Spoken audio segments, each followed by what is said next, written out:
Chestnut. All right. You can cut out that other shit. Hey, yo, aim. Yeah. Run it up, Blondo.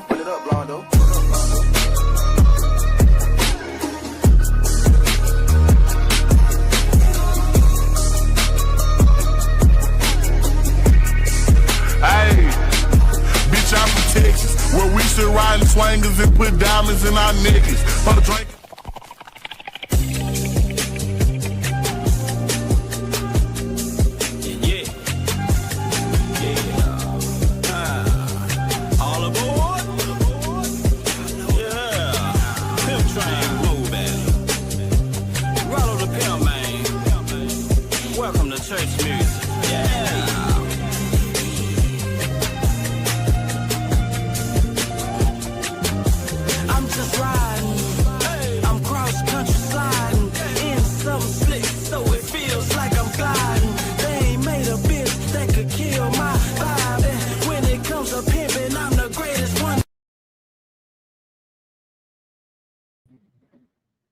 What's going on there? What's going on, everybody? How's everybody doing this evening? I apologize for my tardiness. Trying to get some other stuff going. But we are back again, y'all, with HBCU tonight. As always, powered by HBCU Overdrive. Make sure that you like this stream. Make sure that you comment, share. Most of all, subscribe to the channel. Now, get everything that you want. Get everything that you need. HBCU Overdrive. What's going on? See, we got Miss Natasha. How you doing? Miss Lillian, what's going on? What you doing down here in Texas? You supposed to be in Pines Bluff, Arkansas.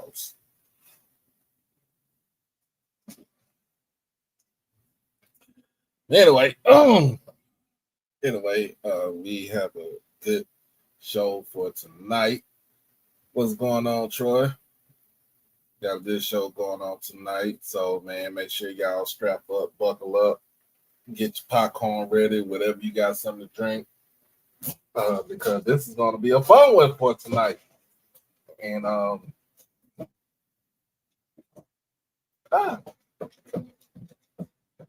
Los, what's up? What's happening?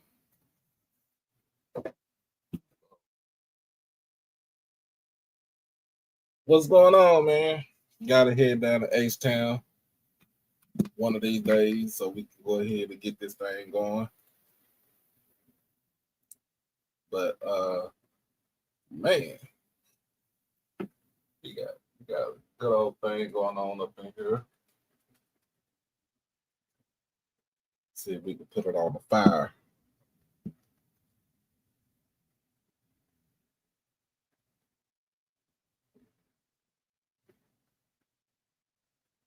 So you was here for a teachers conference. Here for a teachers conference. So other than that, go ahead and we're gonna get started. Here's the first commercial break. We'll be right back just a second.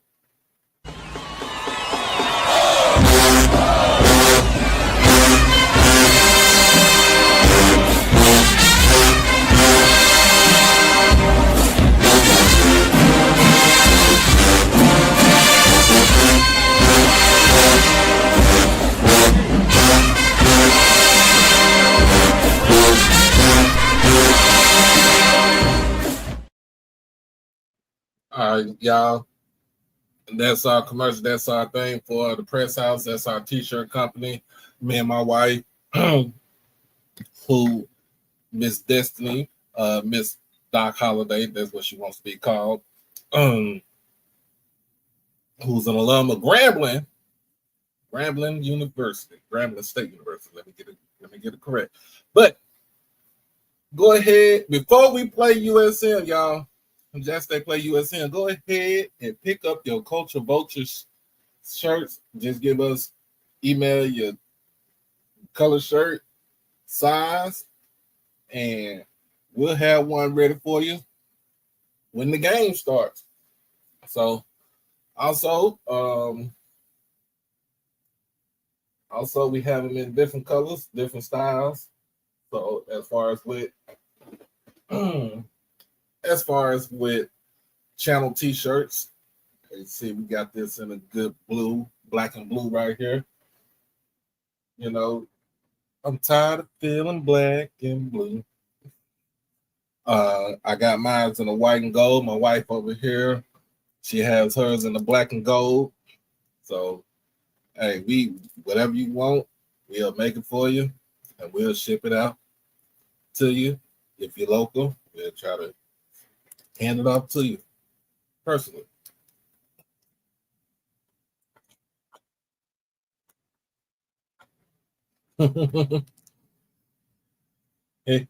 Said just make it easy, make your reservation, but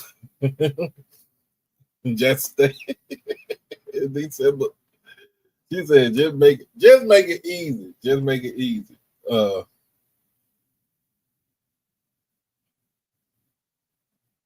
Nah, they ain't apologize for stealing the culture. They ain't gonna apologize. I don't think they will. I don't think they ever will.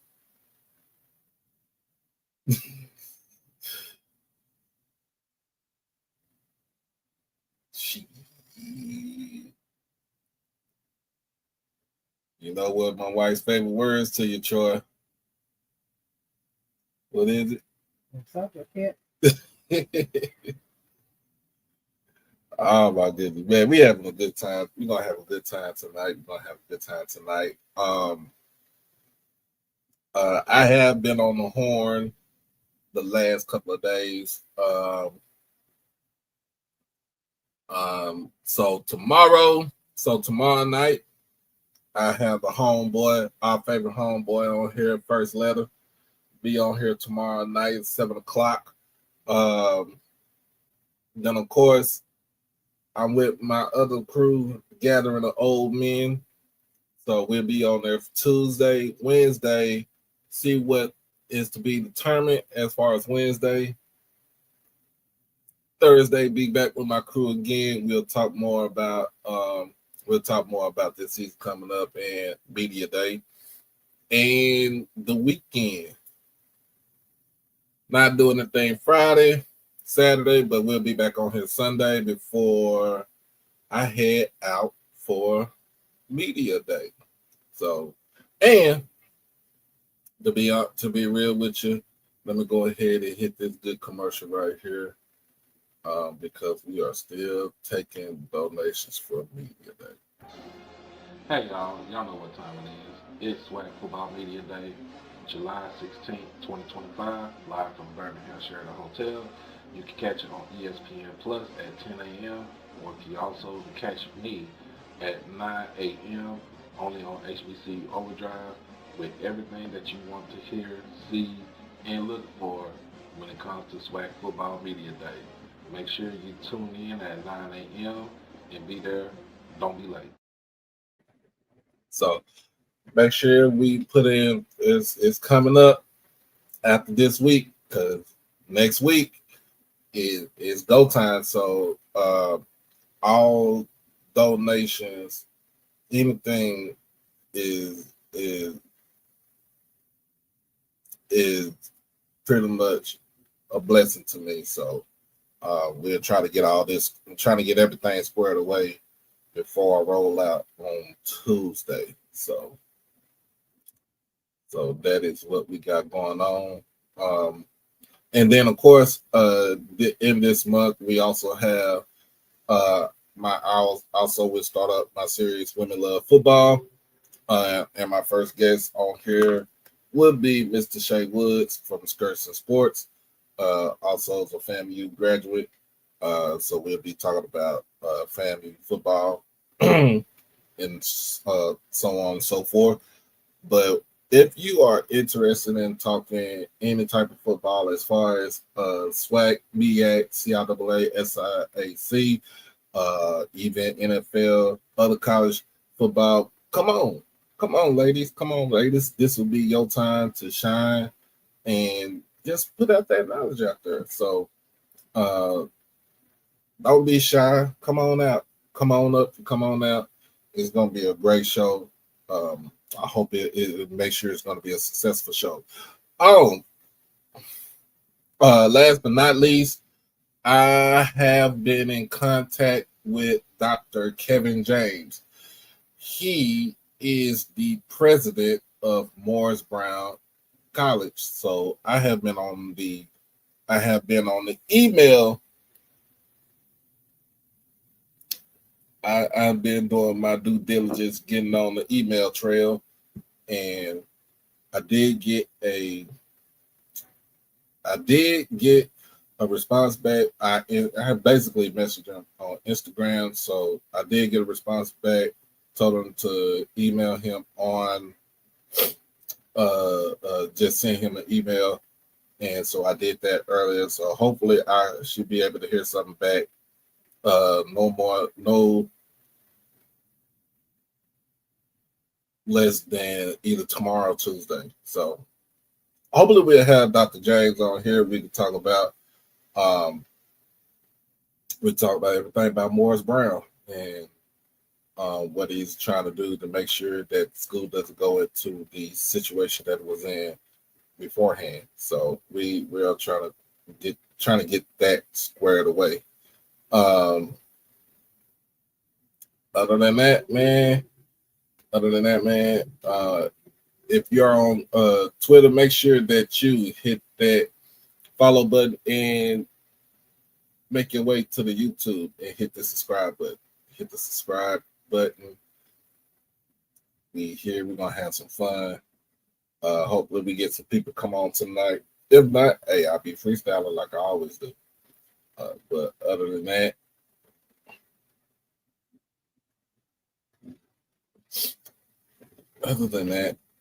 go ahead and play our first commercial break. We'll be right back in just a minute. It's your boy Doc Holliday. Become a subscriber on HBCU Overdrive on YouTube, and you can follow me on all social media platforms at HBCU_Overdrive on Twitter and Instagram. You can catch me on TikTok at Holiday1925 and on Facebook under my real name, David E. Smith Douglas. Also, when you become an exclusive family member, you get all the membership perks. You get all the exclusive members only videos, early access to new videos, member shoutouts, and members only live chats. And also you can get birthday shout outs on here and win member when you become a subscriber. You can also hit the donation to the Cash App at HBCU Overdrive. You can hit the PayPal David Smith 1925, and you can hit the Zelle David E. Smith 30 at gmail.com. Remember, all proceeds go towards the channel, not the pocket. All right, we are back. We are back. But let's go ahead and get this thing going.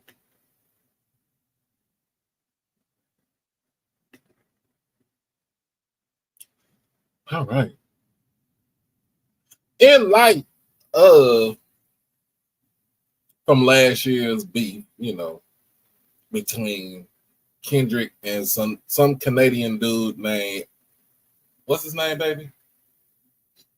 What name? Drake? Crybaby Drake. Oh, okay. Drake. That's what he calls himself, right? Yeah, that's the middle name. It's the middle name? Yeah. Okay. His name Aubrey for some reason, Aubrey. But he go by the name Drake. All right. And in light of that beef from last year, which it was one of the best times to be a hip hop head, regardless of what anybody says. My man felt some kind of way. He felt some kind of way, and I guess the little light skinnedness came about, and he wanted to take his ball home and not play with the other kids. So after many attempts of trying to say that he won the rap battle, trying to get people to forget about Kendrick and basically basically suing his own label for his own label because he felt threatened from a rap beef that he actually started. Let's not get it twisted. He actually started a rap beef because Kendrick put out names on a verse. That was, what was that? 20 Control came out in 2013, something like that.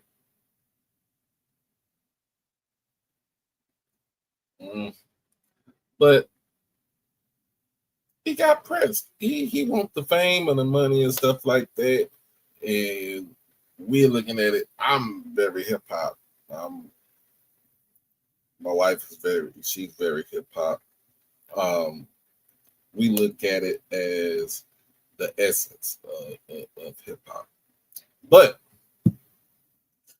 get back to what we were talking about. Get back to where I'm coming at.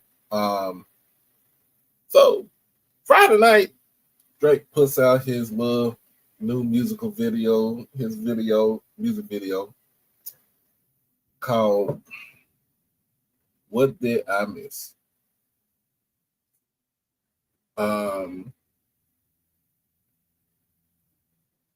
And we're going to try to put it into a sense of what did I miss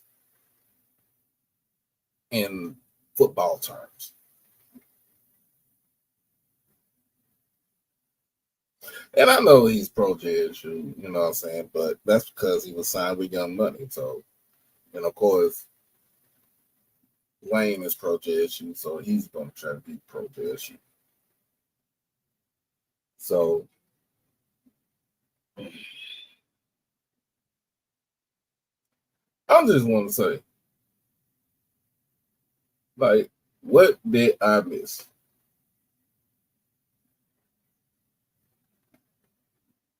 If y'all watch the video, it kind of, I don't know, it kind of cringed me because he was, the first part of the video, he was standing poolside with a whole bunch of guns, and that ain't you, my guy. That ain't you, my boy. You know, and in fact, you know, he's on his ranch here in Texas, which a little bit outside of Houston, which I hate the fact that he did move down here. He could have did that shit in Toronto, where he from.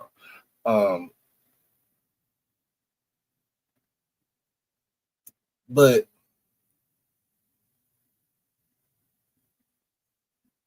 he missed bars. Yeah, he did.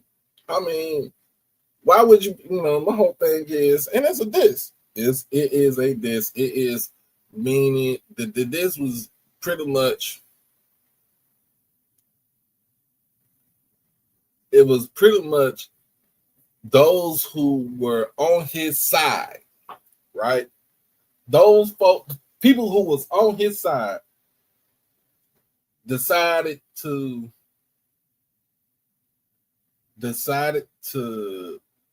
switch sides last year when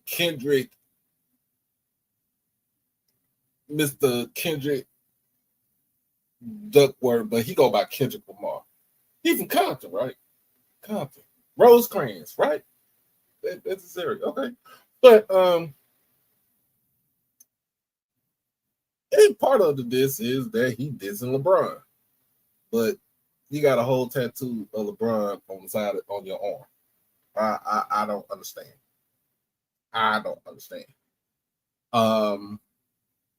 Still talk about Rick Ross and how he got punched in the eye by a fan. But in the sense that I'm getting at it right here is that's just from the beat.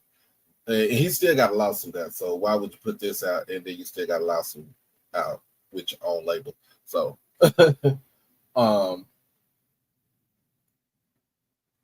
But we put it in the sense of football and with HBCU football. So what did I miss? I haven't done a show since for myself since what, Tuesday? I think no, Monday, Tuesday, Monday. I think it was Monday, one of the days. So I don't know if I missed a lot, but I just want to put out there, what did I miss? And one thing that I missed is Tennessee State still trying to play in the Southern Heritage Classic.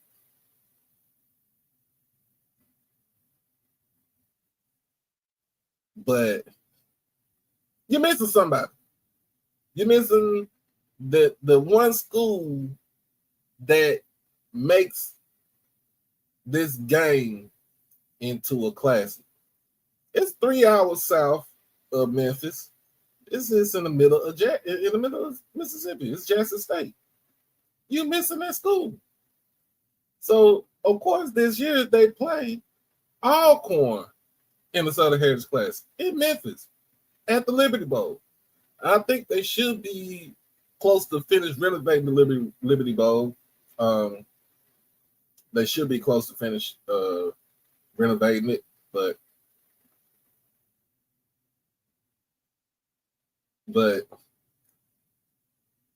it's kind of crazy.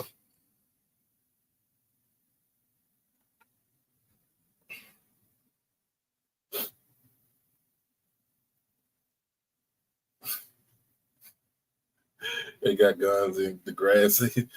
I mean, apparently, yeah, remember he did get shot. Ended up in a wheelchair.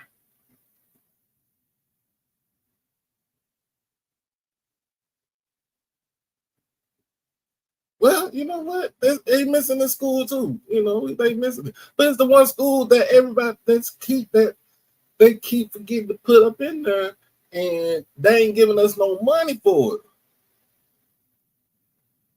Fred, come out them pockets, partner.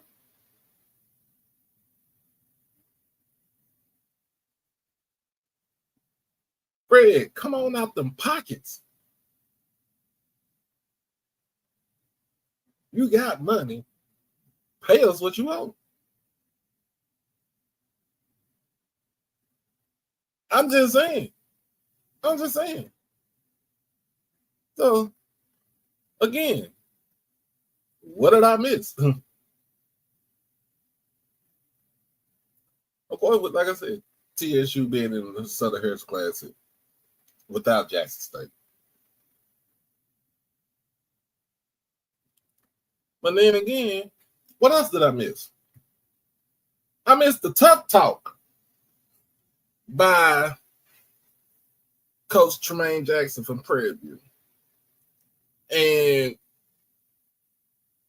we doing so much talking right now, saying get your tickets ready, get your hotels ready, because they're going to Atlanta.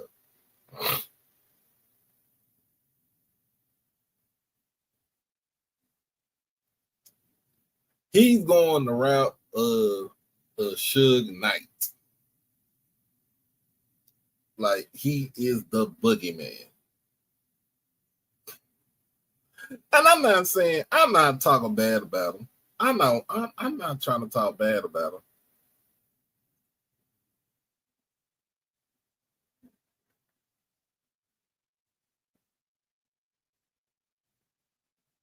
Just but man, look, Mike, I think we were getting paid a little bit over $300,000, but he did not accommodate the band, the cheerleaders, or anybody else. That really came out of our pocket right there, and it's for both schools. So once we finished, the thing is, once we had finished getting those folks there and everything, we lost money. We lost money. We only came back with probably maybe a little bit close to a little bit over $100,000. Because remember, it takes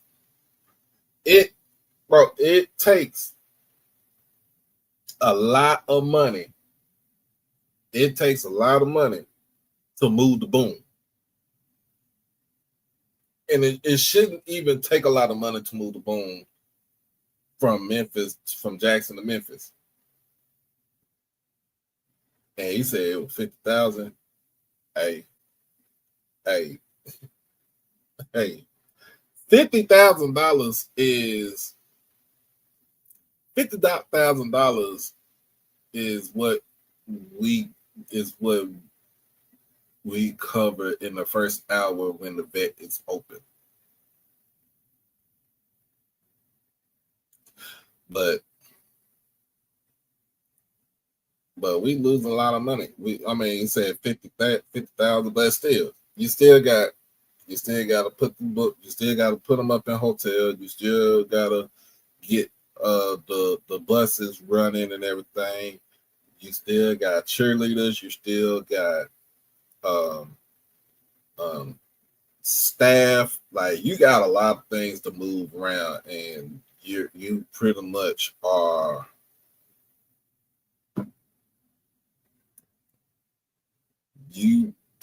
stuck with a high ass bill. But hey, but let's get back to this man right here. The big talk from Coach Jackson down there at Alta Vista Plantation. It's pretty much what he's saying. Yes, sir. And that's not just with us. That's with Tennessee State. Yeah, Tennessee State did the same thing.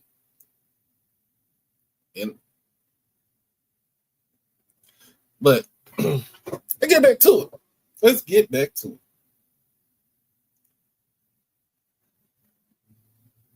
You got a lot of folks. He's been talking cash shit. That's what we say. He's talking cash shit. But the thing is, you're gonna have to learn how to back that up with your play. And we're gonna look at your schedule too and see what you're gonna do,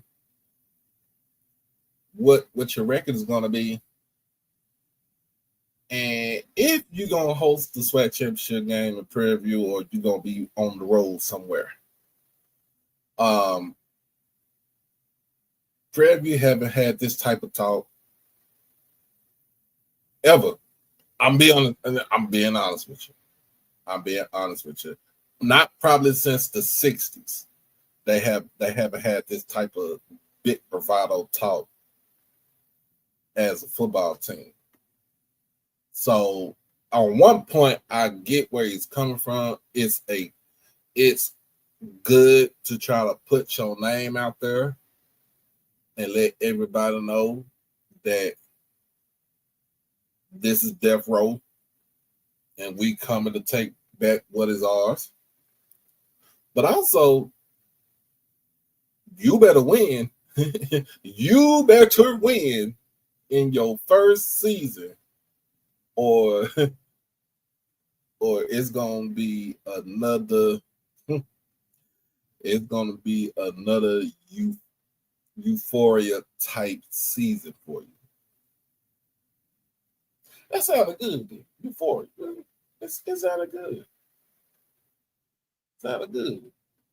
And if you really don't win, it's going to be a meet the Grams type season for you, where we're going to be writing letters to your AD and you and everybody else on your football team.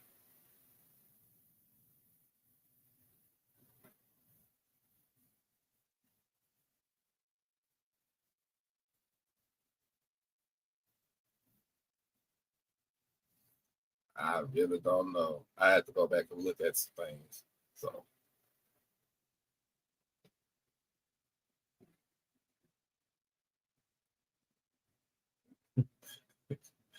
I don't know. What you think we're gonna do. But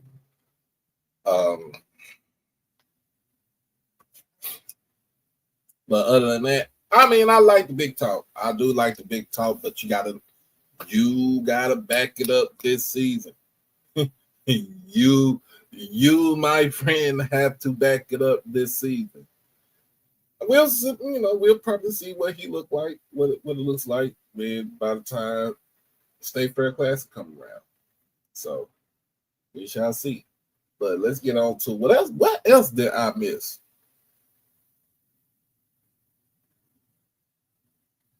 What else did I miss? Well, I missed the fact that that the MEAC do got two brand new coaches in the conference, and Mike Vick and Deshaun Jackson. I think I missed the fact that they are actually going to be playing each other in Philadelphia in what's that, late October.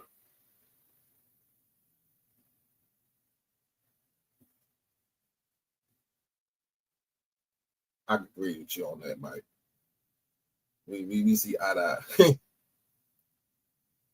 But you got these two head coaches, and I mean two former NFL players, who have, in a sense, turned around. I feel like they turned around the football program from the inside out.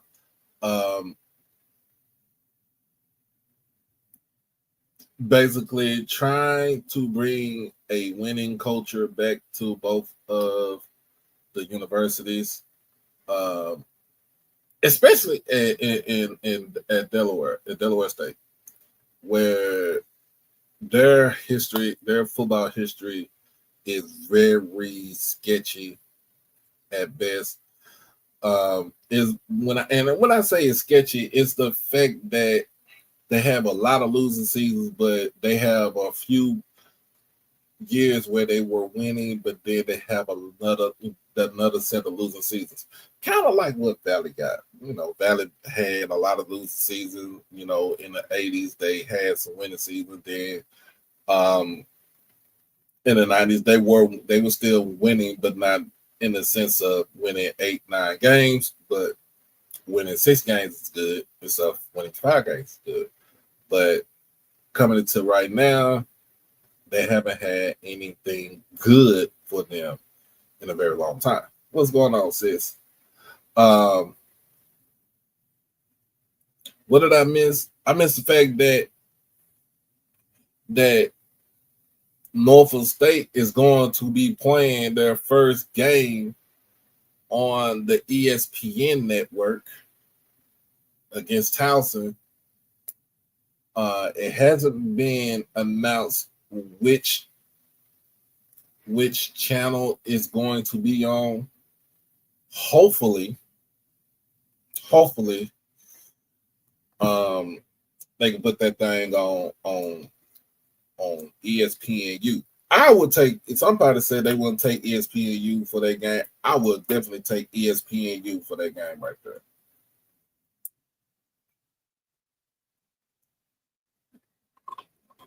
So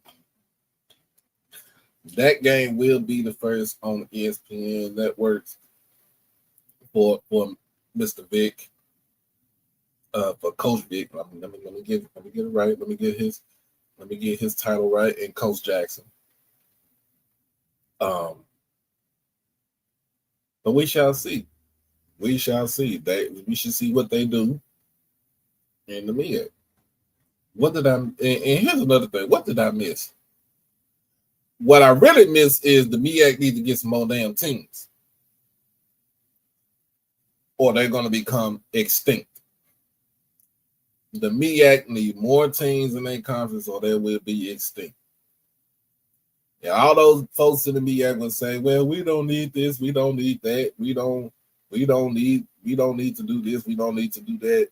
Bullshit. Yes, you do.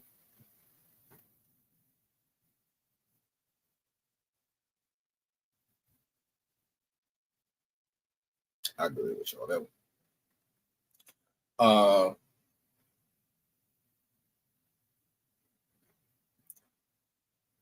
I'm a big proponent. Like, keeping our thing what it is, our thing. And I would have to agree with FAMU and Bethune-Cookman. I would also have to agree with Savannah State. I also have to agree with Winston-Salem State. I would have to agree with Hampton. I don't know too much about North Carolina A&T because they had their own agenda. But for the perspective from the SWAC with FAM and Bethune, them leaving out of that conference because of I mean, they say one, to travel, but two, where is the leadership at with the MEAC? Where is the leadership at in the MEAC? And see, this is what MEAC folks don't want to, they don't want to answer because it's more of a touchy situation for them. First and foremost, you're playing 12 games. You're only playing 5 conference games, but the first 7 is against all non-conference opponents, which that is no issue, but because of the culture, some folks don't want to be playing a whole bunch of white schools. They don't want that. They want what they were. They want what they had before the conference started to get dismantled from the inside out. So, what did I miss with the MEAC? Apparently, I haven't missed too much of anything.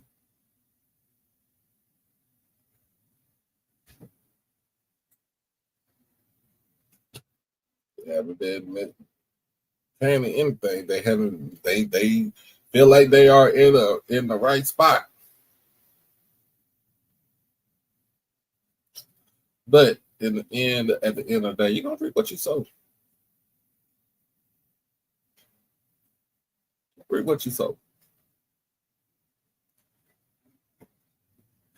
And last but not least, what else did I miss? What did I miss over the weekend? Oh, don't feel bad because this is true. Donald Trump, I've always said this. I miss him signing that big ugly ass bill the other day,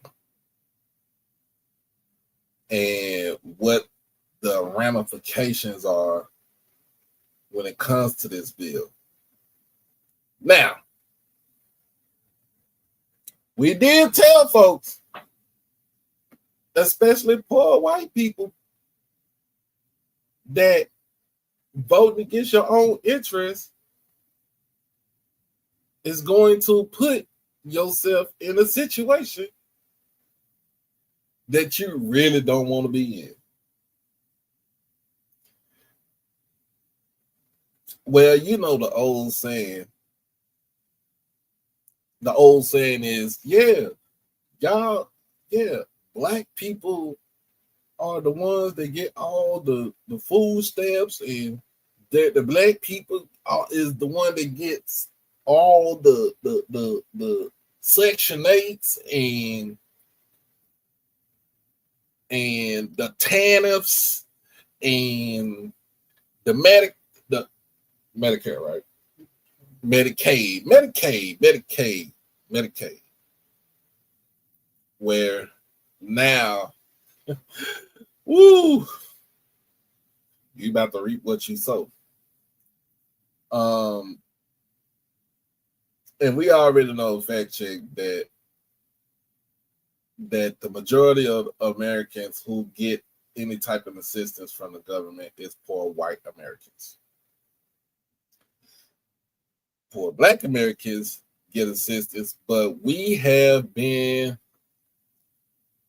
I will not say finessing, but we have been able to live the way that we live.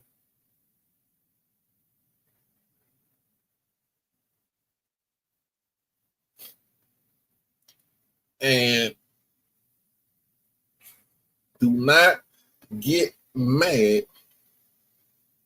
Do not get mad at the president. Get mad at yourself. Get mad. Get mad at your Congress, your Congress people. Get mad at your senators. Because they're the ones who approved of this thing, knowing dang on well that it will affect anybody and everybody in their district.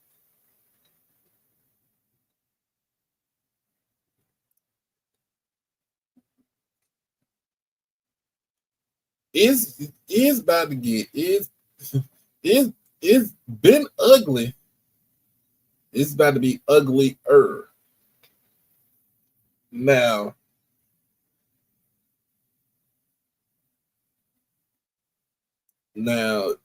you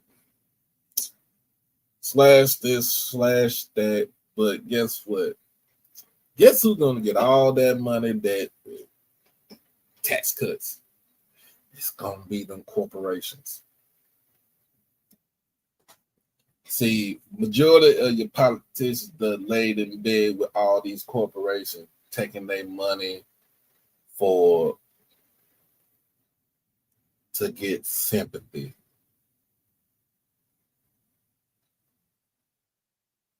But all they doing is simping. Simping for corporations. Simping for the 1%.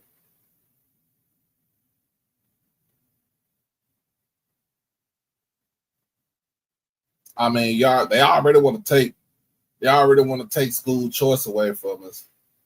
They already wanted to destroy the Department of Education. They did everything.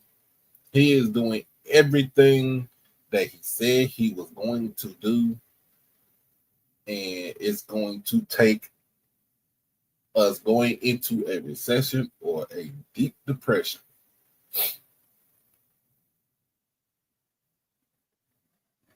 To finally realize that y'all fucked up. Even the vice president, the former vice president, number 46 and number 44, even number 43, said that this is going to be a bad idea.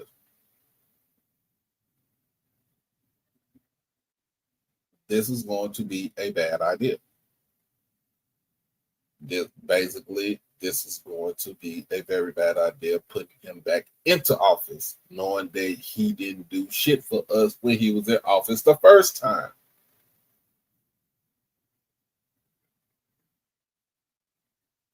And not only is he playing y'all in your face, this man is making money while being the president of the United States. And when his term is up, guess what? He's going to be paid for the rest of his life. Because he was the fucking president of the United States. But majority of the country was not ready for a woman, not even just a woman of color, but just a woman to be the president. It didn't matter who it was on the ballot. It's going to take somebody with some nuts to try to come in. Because guess what? They're going to have to clean it up. A Democrat cleans up the mess that Republicans put out there. If you don't believe me, go look it up. Look at the history of the last 40 years of presidents.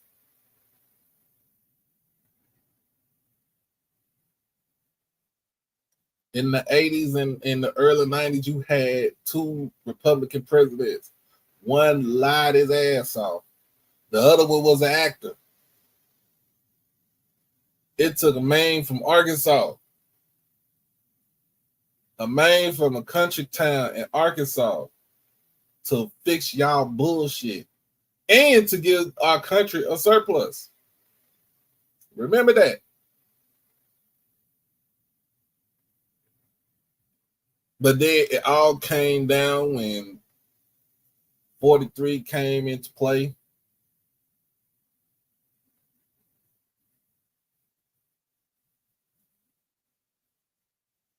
And some of the things that he did, I don't even think he wanted to do. He said that he wanted to do.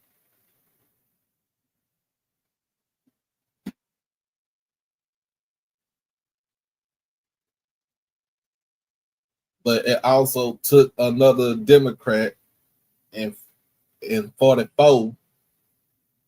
That's my president. He your president? Forever. Huh? Forever. Because my president is black. I ain't got no Lambo, but if I had one, it'd be blue. It took 44 to come in and try to clean the mess up.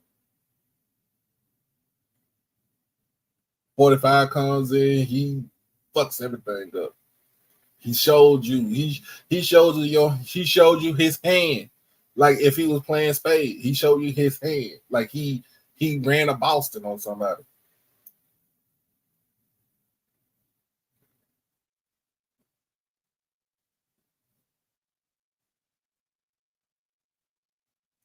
So, and then it took 46 to try to get us out of somewhat of a recession, make sure we were doing well during COVID.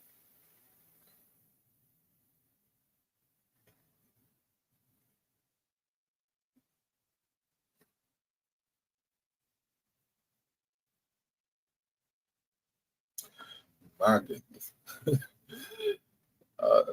Yeah, they always scream that the deficit goes up because Democrats say cuts don't take place until next year. They think they slick. Yeah, they think they slick. The next president will be elected from the AI party. Oh, Lord. So you understand why this deal, why black people, when it came to him signing this deal, we were pretty much looking at it like, so what y'all white folks gonna do? What y'all poor white people gonna do? What are the old white people gonna do? Because they depend on Medicaid. Yeah. I thought it was Medicaid for the older people's Medicare. We're Medicaid. Okay, Medicaid. I get that confused. Okay, old people depend on Medicare. The young folks depend on Medicaid. So what's gonna happen when they depend on Medicare? What's gonna happen? What's gonna happen when they have to go? If you stay in a small rural town, you gotta go to the hospital, and they shut your small hospital down, and you gotta drive probably 2 hours away.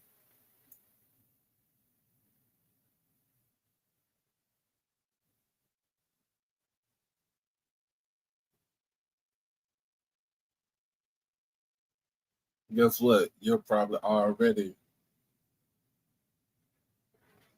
dying on the road.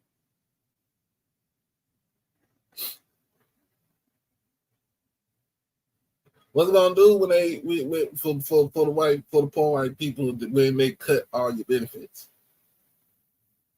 When they slash through your benefits?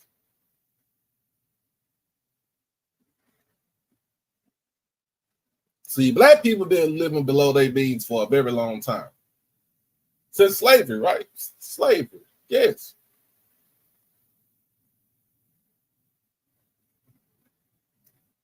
But I will say this, you will reap what you sow. They killing their base. And they don't, hey, Uncle Fred, they don't care. They don't care. As long as they are in the good graces of Agent Orange.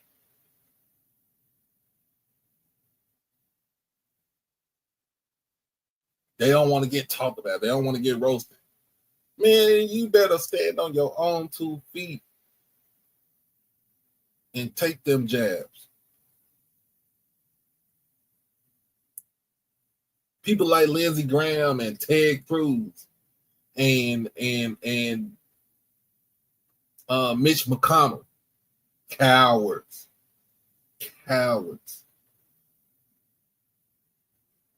phonies. So guess what? Midterms are coming up. Midterm elections are coming up.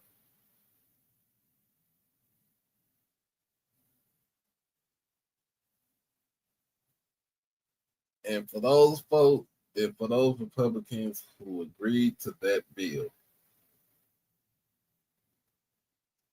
just be ready for the coup from poor white folks.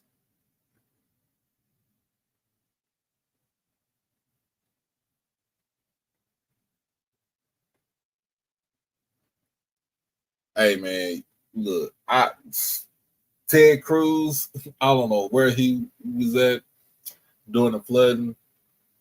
I don't know. I do not know, but you better be around because it's a lot of people that want him out. They're going to want him out. Trust me.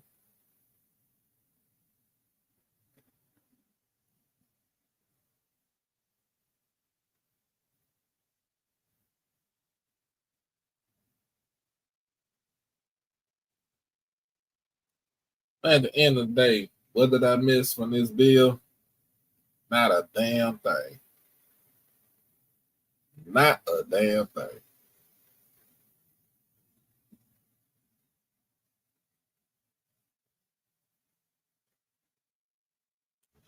But anyway, we're going to take a quick commercial break. We'll be right back. We're about to start on this SWAC schedule prediction. We'll be right back.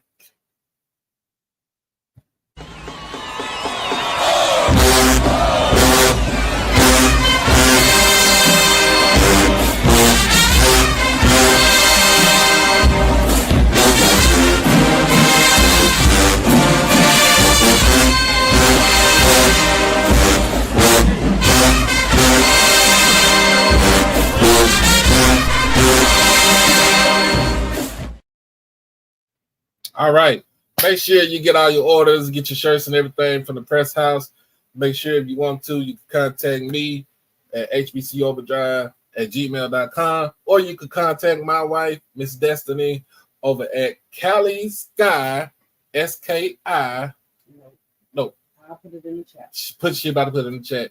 It's 1986. I'm going to put our... She about to put it in there. Oh, well, my bad. She already got it. She got it. She got it, baby. She is who she is over there.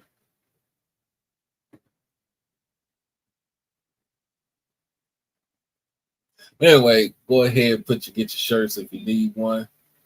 Cause we got something for you. Oh, yes. The Press House.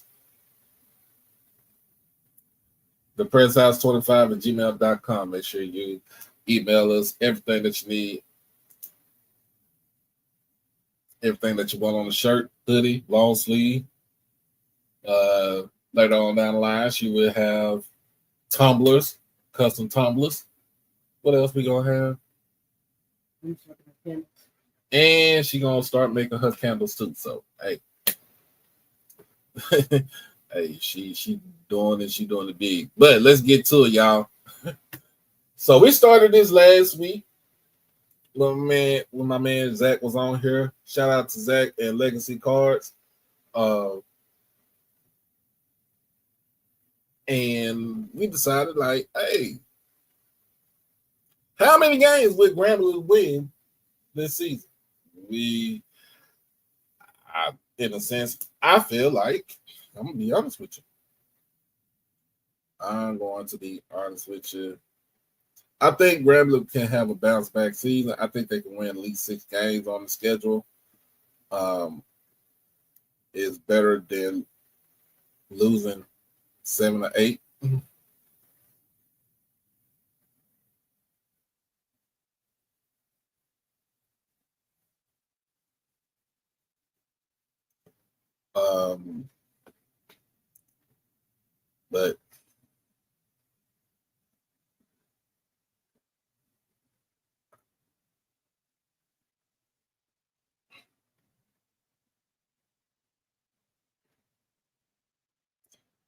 But yeah, I did put some games on here, but you got Grambling schedule right here. First game on the season for Grambling is against Langston. This one is in Shreveport, so this will be the Port City Classic, if I'm not mistaken. August 30th. Of course, I think this will be a win for Grambling right here.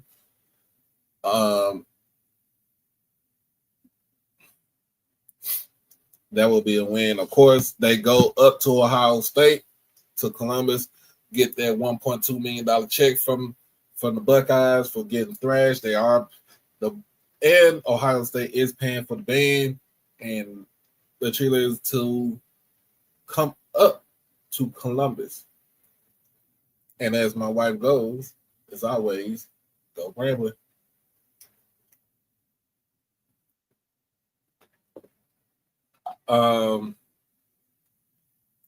But that would be one loss right there. So I got them 1-1 right now. They are at home against Kentucky State on the 13th of September. Again, that will be a win right there. So that's 2-1.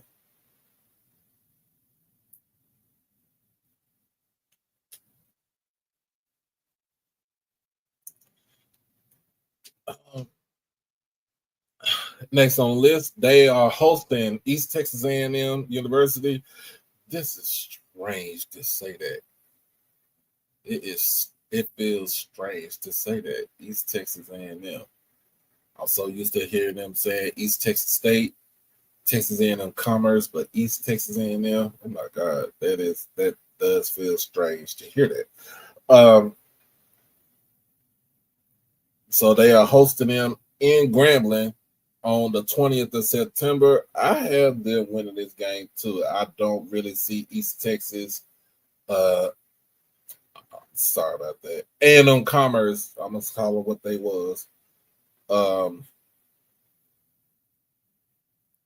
don't see them doing anything, especially in the Southland, in the foreseeable future. But it is what it is. So this is 3. They are 3-1 at this point, from what I'm looking at, and then going into Dallas for the State Fair Classic is Prairie View. Now, my wife say they the ops. They the ops. Especially when it comes to the bed. Now, last season, we all talked about this game. We were at the game. I left in the end of the third, towards the middle of the third quarter. My black ass should have stayed up in there, because who would have thought that these fools were going into 5 overtimes to win, to lose the game. Now,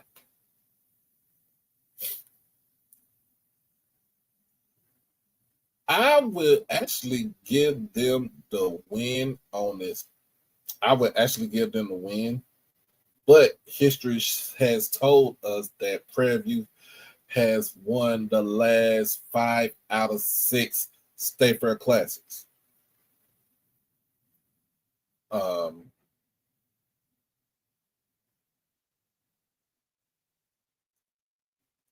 But I will give them the win against Prairie View. So that is 4-1.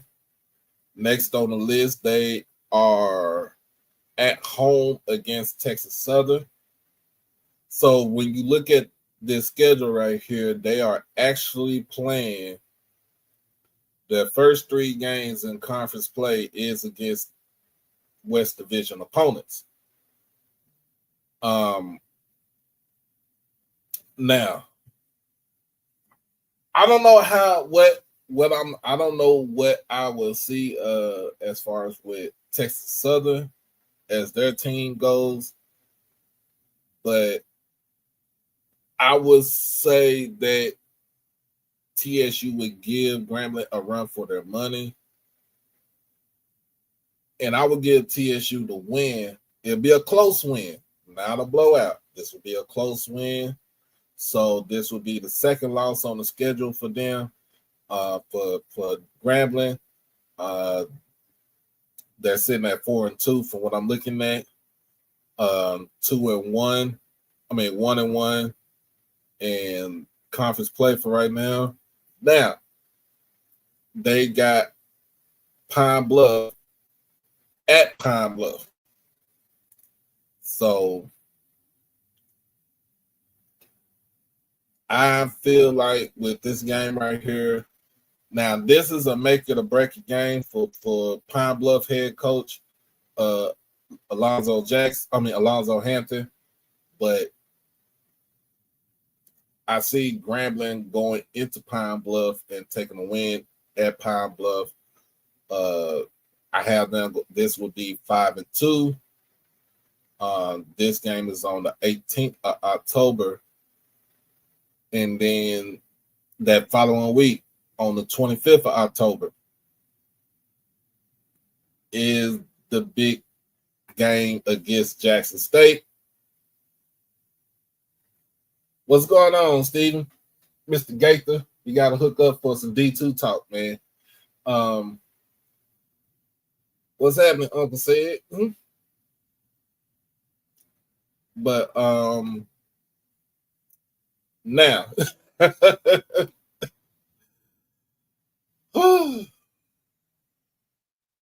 now I say this is not going to divide my house, because as y'all do know that my wife is a Grambling. She's a Gram fan.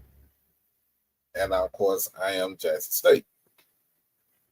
She is always going to say Grambling for the win, but I'm going to tell her that it doesn't matter. Tigers are going to win either way, right? She said, don't matter. Tiger's going to win anyway. Tiger versus Tiger.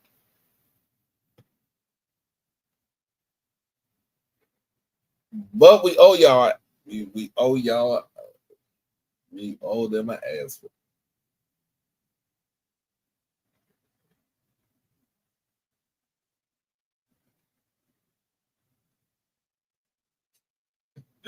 We owe them an ass. So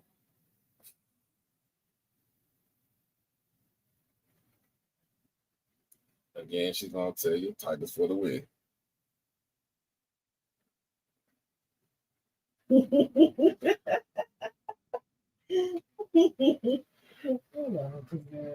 Hey, but hey,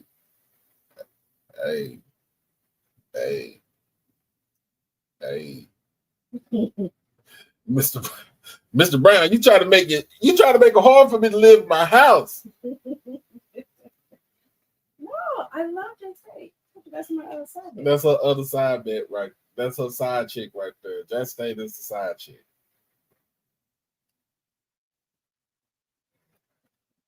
But you got to make it hard in my house, man.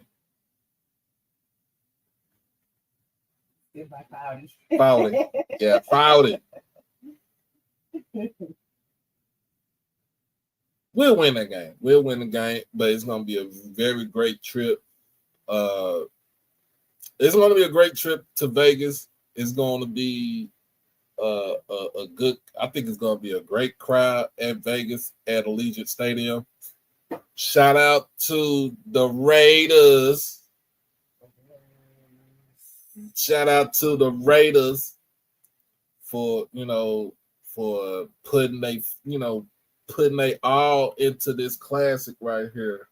So shout out to them Vegas Raiders and Tom Brady. Even though my man Troy says he hates Tom Brady. So on that one.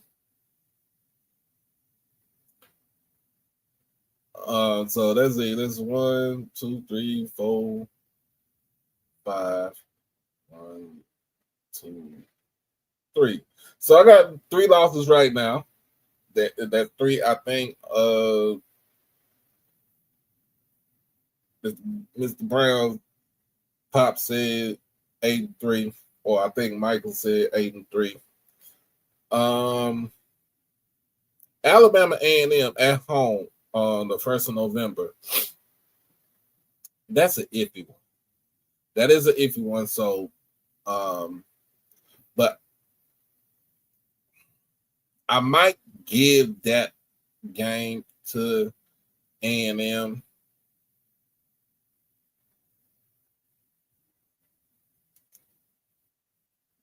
I might give that game to A&M, but I might not. Hey, y'all see what I'm saying? Next game on the season is Bethune-Cookman. I got Grambling winning against Bethune-Cookman.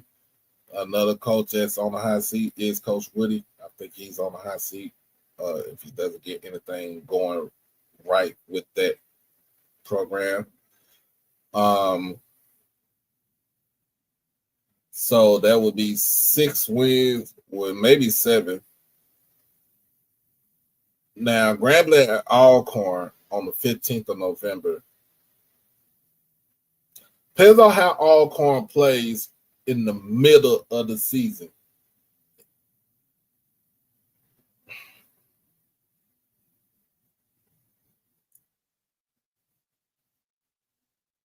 Depending on how Alcorn is during the middle of the season will determine if they can actually go in.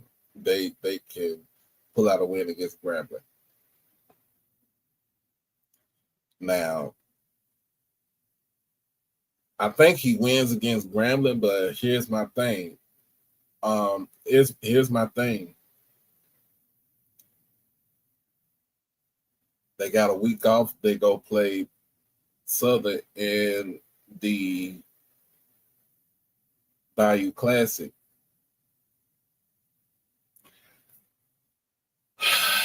This is Coach Joseph's second year. Does he have to win against? Does he have to win the Bayou Classic? Of course, they're gonna tell you got to win the Bayou Classic. It's against your rival. But does this keep him, even if he loses the Bayou Classic, but he has a winning record? My wife just gave me the biggest side eye over here.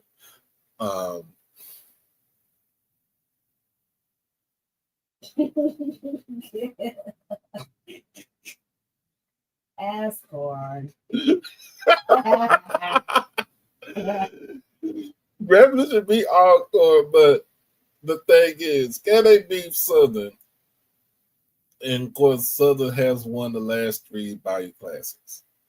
All right.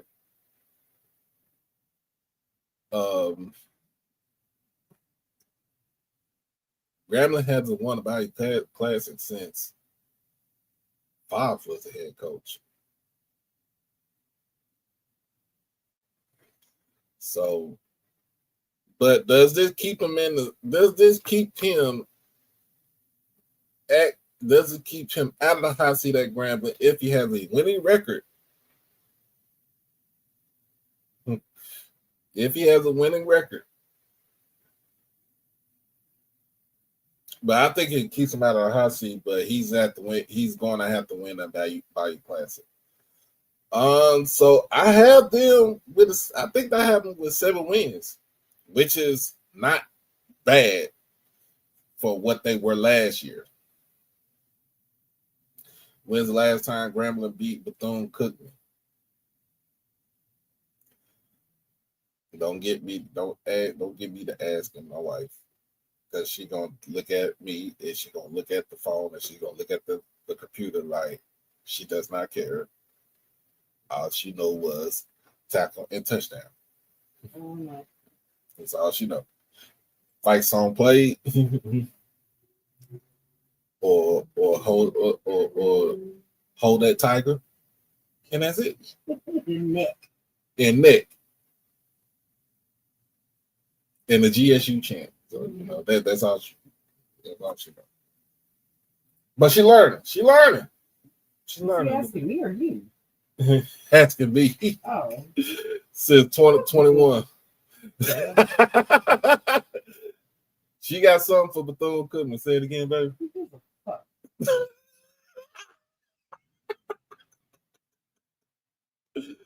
Oh my goodness. I got Grambling with 7 wins this season. I haven't with 7 wins this season. So hey, keep a lookout for Grambling. I think Coach Joseph stays at Grambling for some years to come.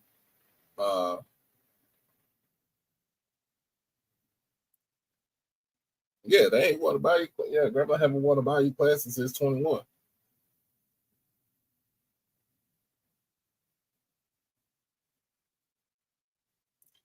But next on the list, we got Pine Bluff with their, I wouldn't call it a mediocre schedule, but it's Pine Bluff.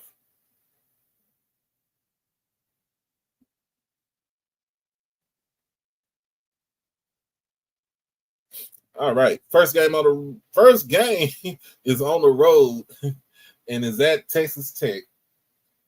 Texas Tech is handed out. They handed out contracts like these boys about to go to the G League up in this junk. And they gonna be handing out ass whoopings to that school in South Arkansas. Oh my goodness. Oh my goodness. This, in fact, this is the 3rd year that Coach Hampton has started the season with a FBS school. 2nd time against a Power 5 school.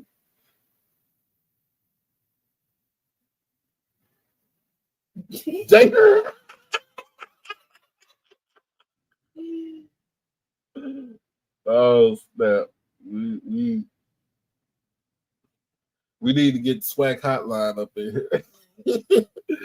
Okay. Next game on the list. They got Central Arkansas at Central Arkansas. So they are going to Conway. How far is Conway from? About an hour or so? Okay. Conway, Arkansas. Hey, they get to go play on the gray and purple field. If you ever been since UCA, it's a nice campus. Mm-hmm. Very nice campus. They say it looks somewhat better than University of Arkansas in Fayetteville. It does. To me, it does. To my wife, it does. That is another L for Pine Bluff. So that's starting off 0-2. September the 13th, they are playing Lincoln University out of Oakland, California. We all know what it means when they play Lincoln University. Oh, damn. He said Lincoln University for the upset. Not for the upset.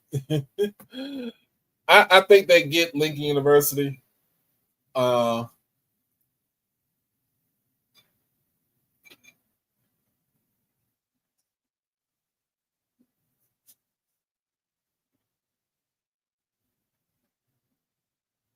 Then they got Pine Bluff.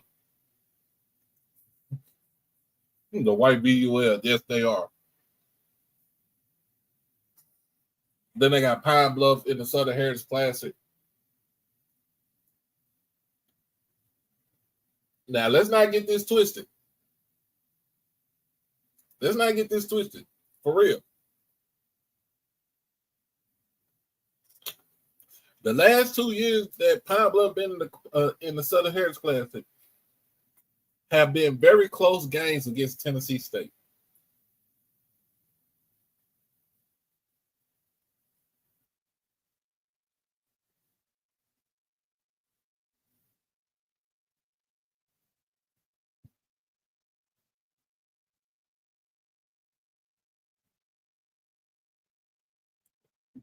So I say this.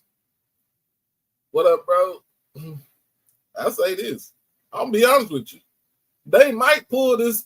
They might pull the upset in Memphis. They might pull the upset in Memphis.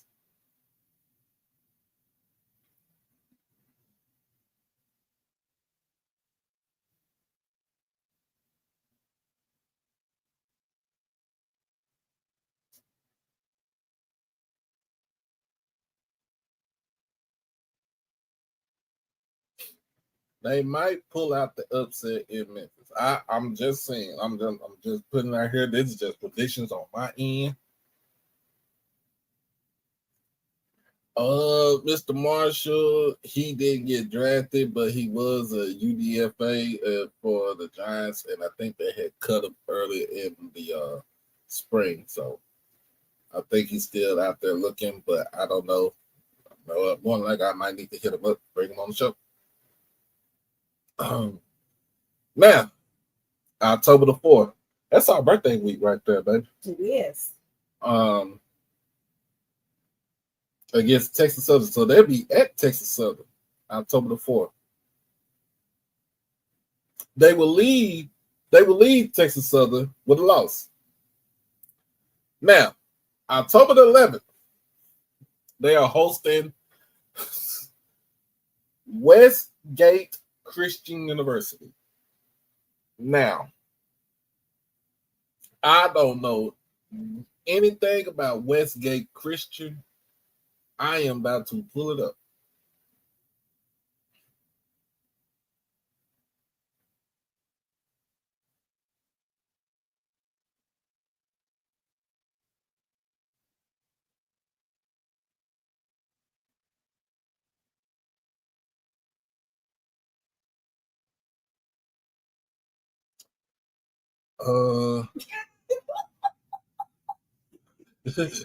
Westgate Steven Stupid. Like a goat. Like I said, like a cold. Hold on. Oh, hold on. Hold on. Wait a minute. Let me. What you call my glasses, baby? My Joe Bidens. It's your vibes. My Joe Bidens. But you know who else had some glasses that look like this? Was the guy Jim Jones.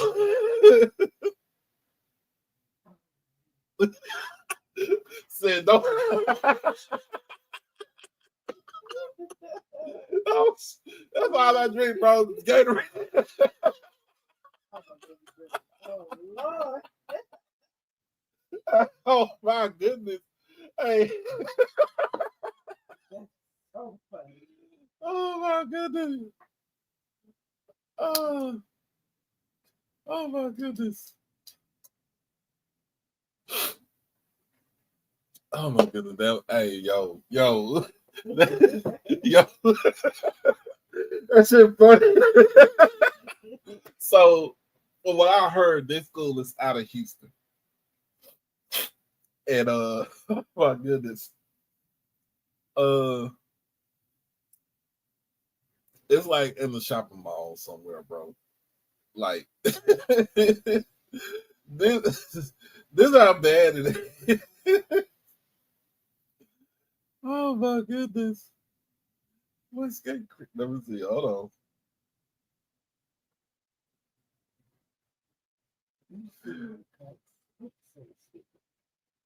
Hey, yeah, G-Boon, that's a North American school. He said, give him the MEAC number. I ain't looking for teams to play.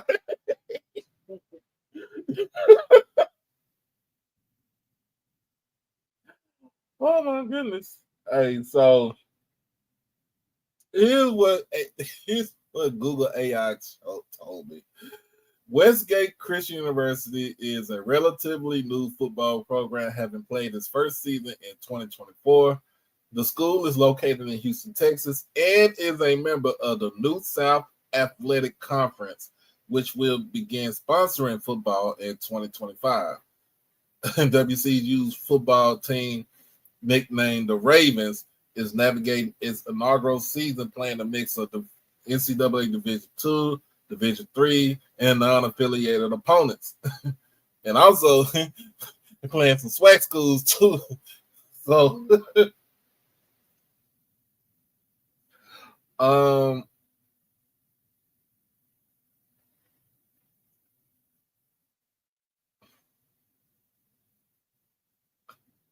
my goodness.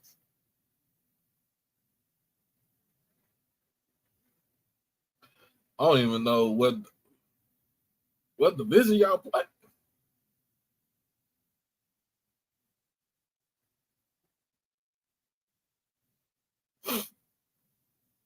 Is this a new NAI program? I don't know.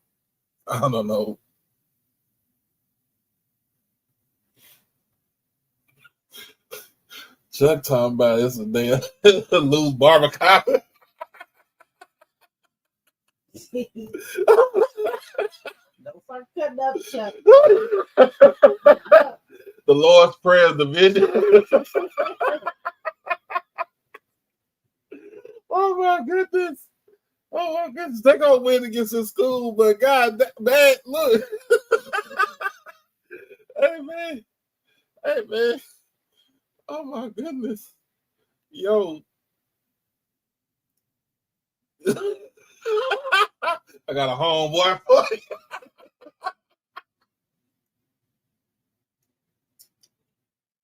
Bro, yeah. Bro, Stevie, why you had to come on my thing, start cutting up, bro? Oh my goodness. Hey, this is a Rick team.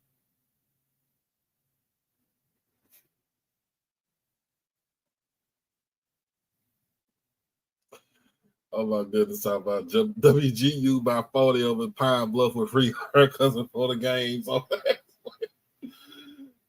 Hey man, we ain't got shit else to do. Like, oh Jesus. Oh, hey, a win is a win. Pine Bluff taking a blind, crippling cockeye. Oh shoot! But then guess what? They gonna go back to reality. They play Grambling.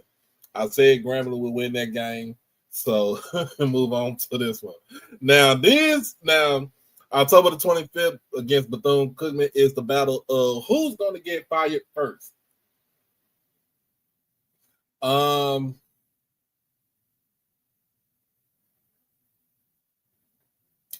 going. My wife don't like Bethune-Cookman. She don't like Pine Bluff either. But which one would you rather have to win the football game? So she gonna go with Pine Bluff. I'm gonna go with Pine Bluff.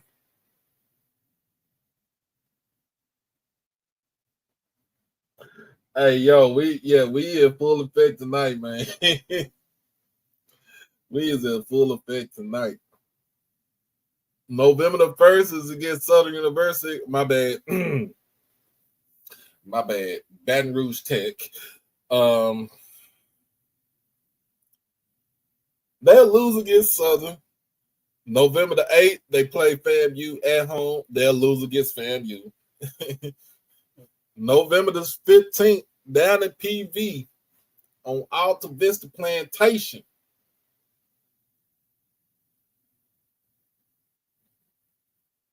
PV for the win. All right. Again, and last game of the season, November the 22nd against Alabama State. In Montgomery, in the Gump. They'll lose against Bama State. And this is my prediction. So I got 1, 2, 3, 4. I'm pushing it. 3 in the push. If this was spades, 3 in the push.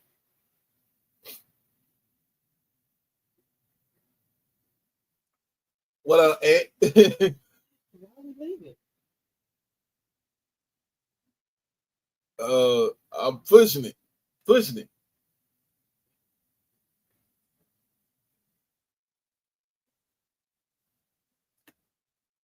Check I as see him. This is personal experience from when I was a freshman.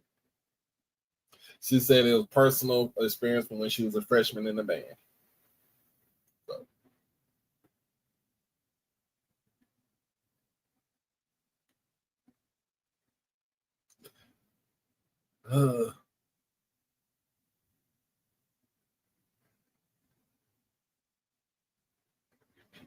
God damn. I mean, I know about riding the bus and everything, but shit, you ain't got to detour his ass all the way to Detroit to go to Florida. God damn. 3 in the push for Pine Bluff. Let's see what did I miss?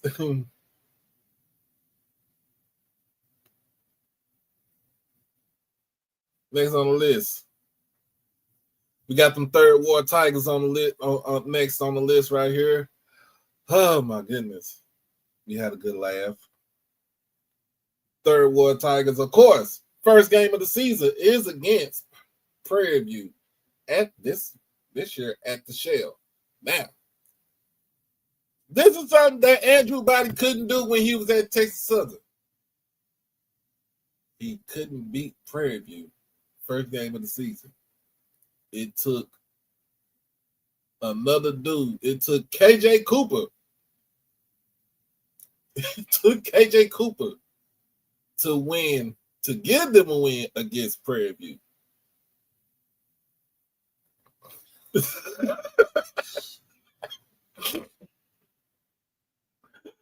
Oh my goodness. Now,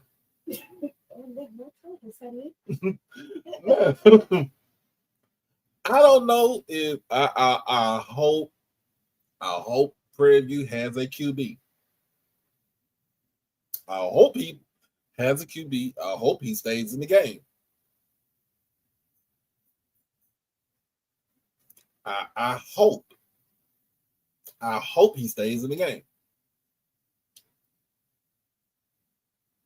This second year in Chris Dishman's reign over on the Third Ward,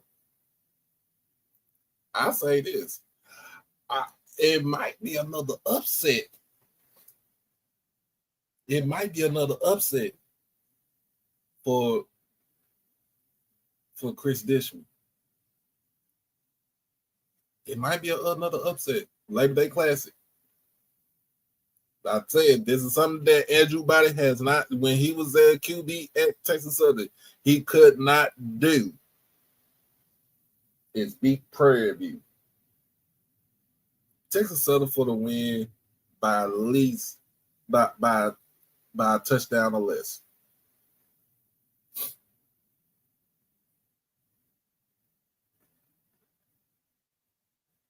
Yeah, I said it. I said it. Prairie View, Texas Southern for the dub by at least a touchdown.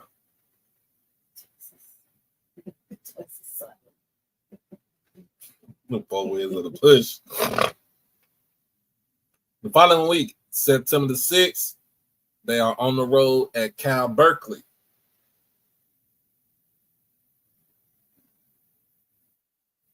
They come back to Houston with a paycheck.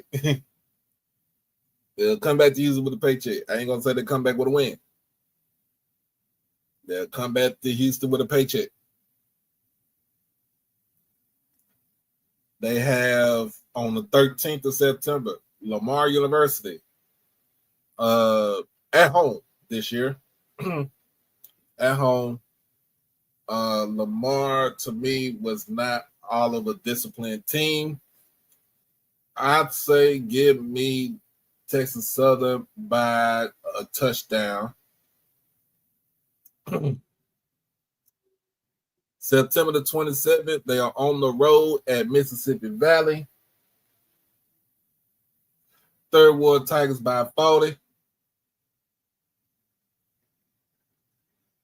So that's That's to me right now as 3-1. They October the 5th against Pine Bluff. I said they'll beat Pine Bluff. They play at Grambling. I think I gave Grambling the win on that one. And then for homecoming, they got they got VUL.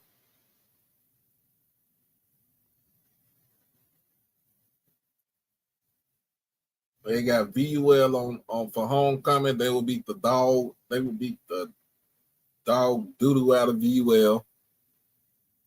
November 1st.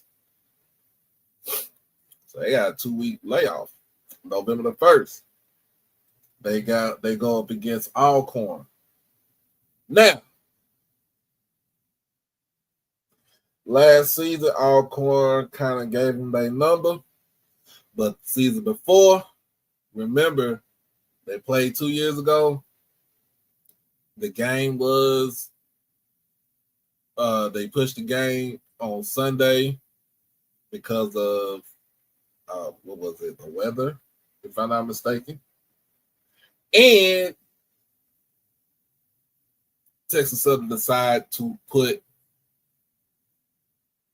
belt the ass. Put belt the ass on Alcorn.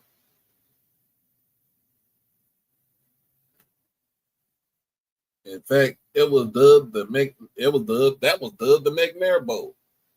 Because eventually Fred McNair decided that he wanted to leave Alcorn and he's gonna head over to Texas Southern. Texas Southern messed that up. They did. They sure did ruin their chance to win the West. That's how Prairie View won the West that year. November the 8th, they are on the road at Alabama State.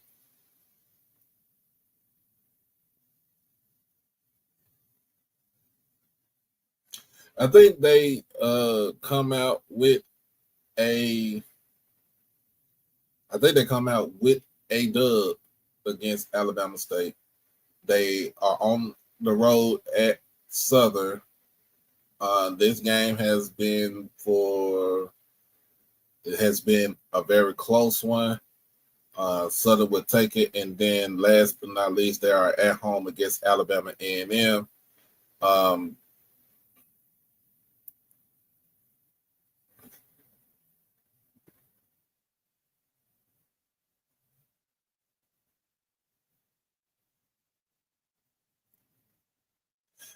They'll lose against Alabama A&M, but they will be at 6-5. I'll give them 6-5 for this season. For Texas Southern, it's a move in the right direction for this team right here. But of course, Coach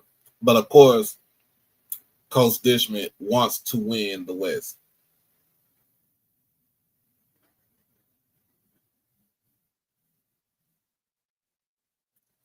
We could have seen the Alcorn JSU SWAC championship, but also too, remember that was FAMU because we lost. FAMU kept winning. We lost against Alabama State, so they kind of messed everything up. We could have went to the playoff if we wanted to, but it's neither here nor there. It's water under the bridge. Next on the list, so 6-5 for Texas Southern. We got Sloughcorn on the list.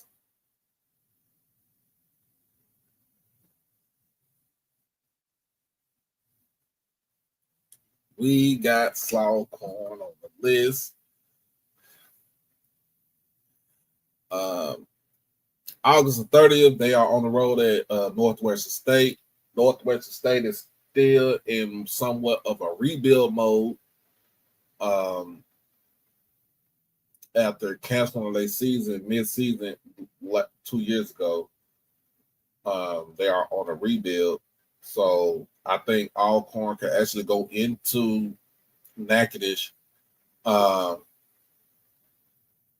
I think they could go into Natchitoches and actually win this game in Natchitoches.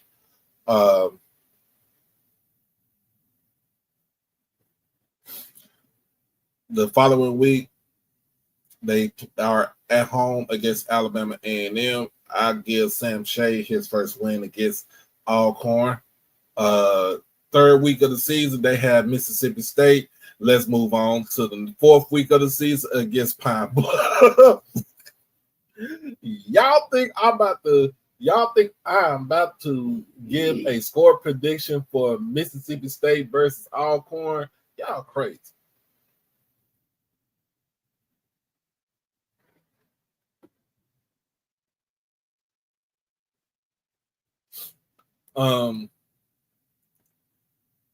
They'll win against Pine Bluff.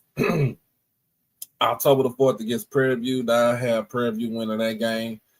October the 11th is homecoming. And they have the bus down. They have Lincoln, California coming into town for their homecoming. Braves by 40. On the road at FAMU. Woo! On the road at FAMU.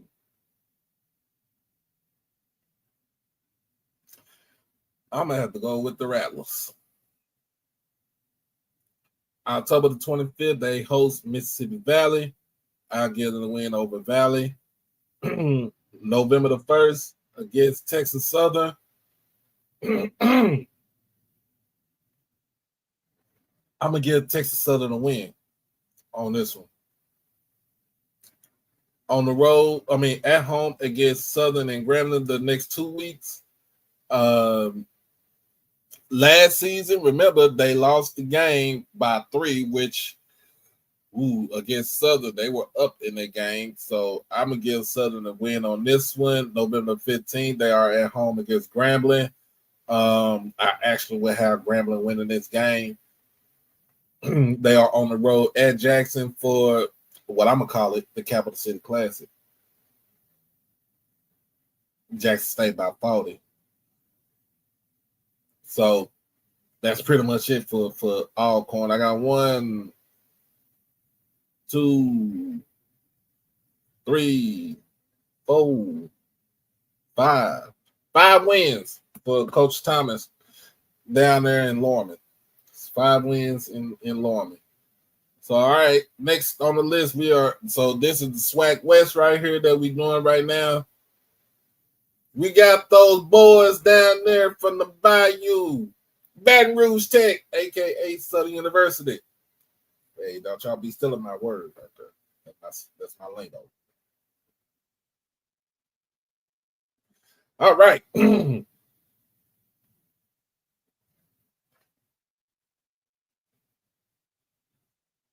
No, Braves ain't gonna be undefeated. Six losses.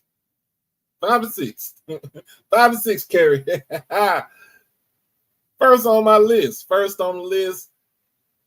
Southern University, they are in Atlanta for the MEAC SWAC Challenge against North Carolina Central.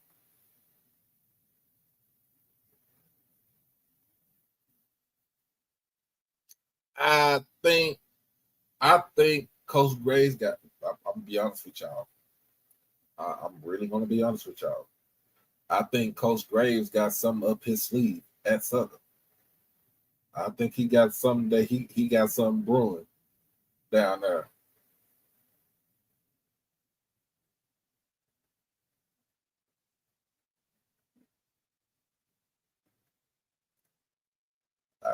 That's what I'm about to say. I got Southern for the upset against Central. Central been talking bad cash shit. Josh.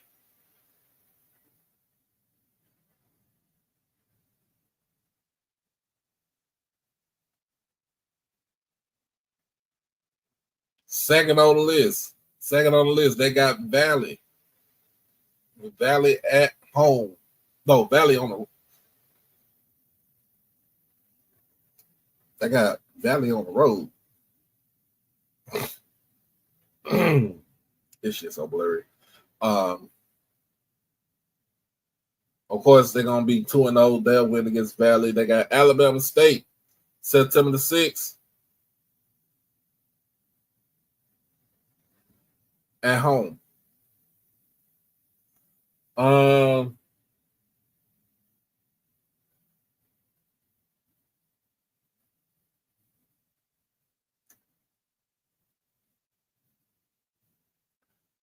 I'll get Alabama State to win only because if Andrew Body is healthy, he has beaten Southern before.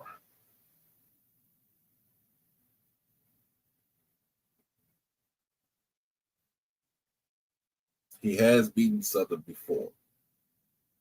So I will give Bama State the win against Southern. Now, they're on the road. They go to the San Joaquin Valley. They go to they play Fresno State. They come back with a check. You think I'm about to give these boys a score prediction? Hell no. We already know what's happening. They coming back with a check. 2-2.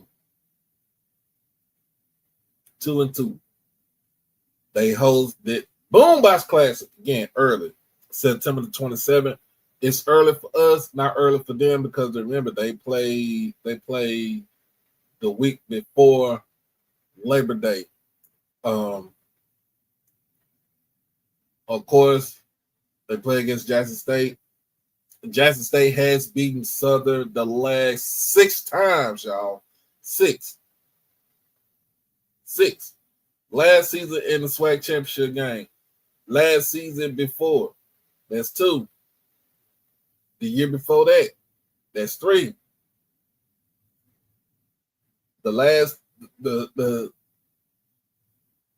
In 21. In 22. We played them twice.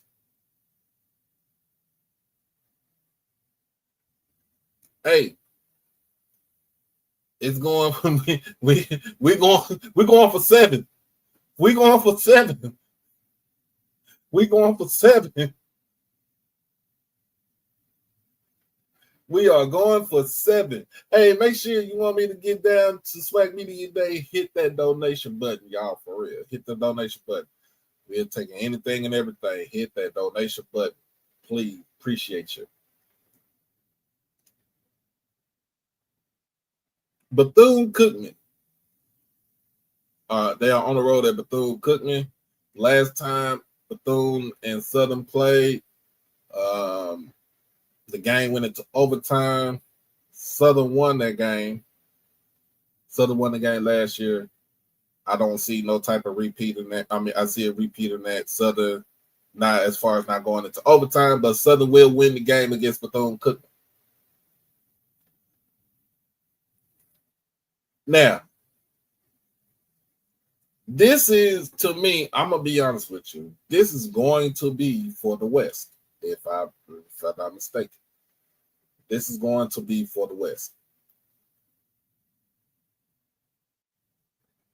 Homecoming against Prairie View.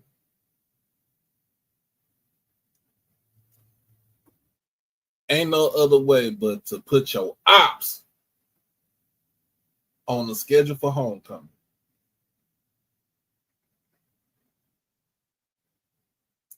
Now, Prairie View, y'all haven't beaten Southern in what?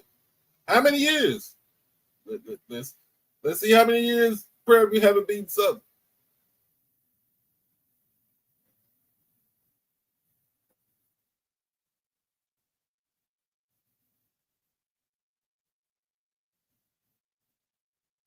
Let me see.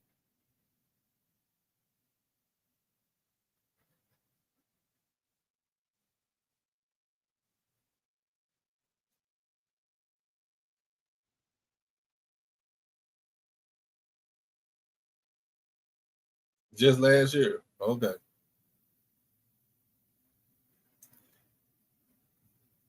Y'all lost last year.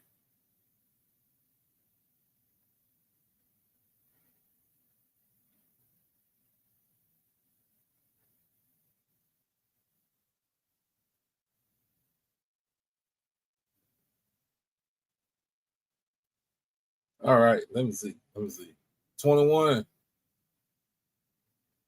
21 was the year y'all beat them 48-21 in Baton Rouge. 22. Y'all lost to Southern 45-13. 23. Y'all did beat them in Baton Rouge 27-21. In 24, y'all lost to 31-24. So it has been up and down. It's in the last 4 years, it is tied. It is 2-2.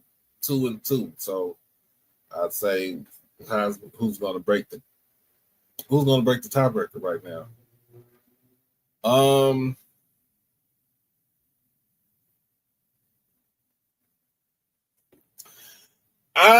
gonna have to be a hater on this one right here. I'm gonna have to be a hater. I'm gonna have to be a hater. I'm sorry, Southern, but Prairie View's gonna come in and step on your work, guys. And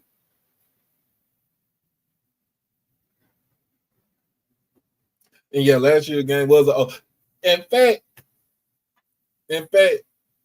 I think I broadcast that game.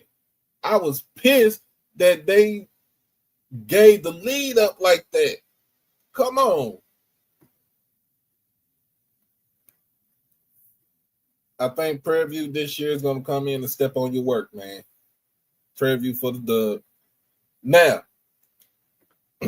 at home, the following week, at the homecoming. Now, I think this could have been a homecoming game right here. The following week, FAMU comes to town.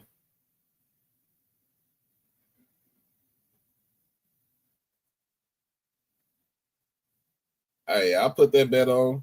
You're gonna have to send it to me in not in a super chat, Mr. Johnny. You're gonna have to send it to me in what's that damn thing called?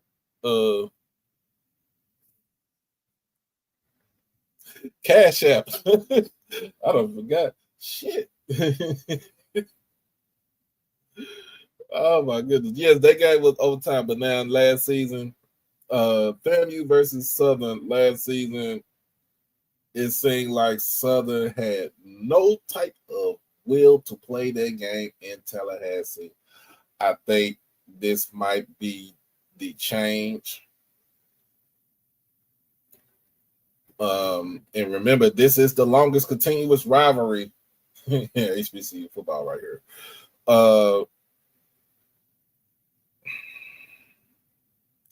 Give me Southern by 3.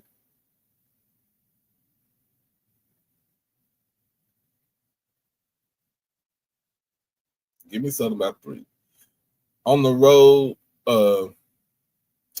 at Pine Bluff, they'll win that game. On the road against Alcorn, I think they'll win that game against Alcorn. They have Texas Southern on the schedule. This might be an upset for Texas Southern. They always play close against each other, and then against Grambling. Again, Grambling.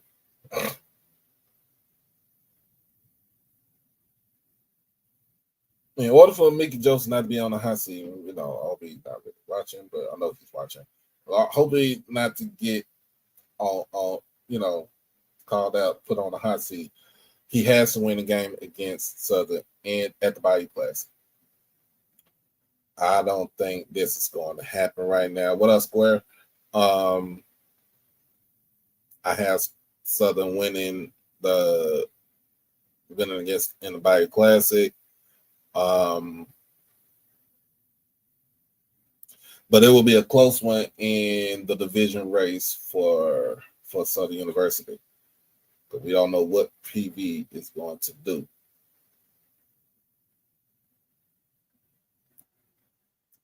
But next on the list, for all those the Black Cats, Prairie View, Alta Vista Plantation. So we got Prairie View, we got them against Texas Southern.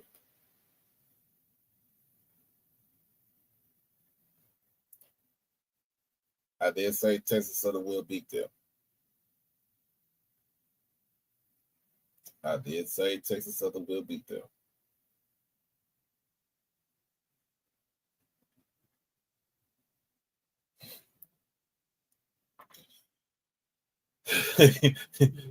$11 and a possible. No, go Boston, homie. We play if we gonna play this like Spain, go Boston.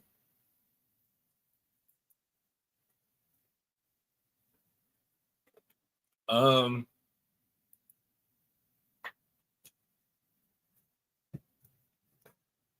gonna give a slight win to Texas Southern.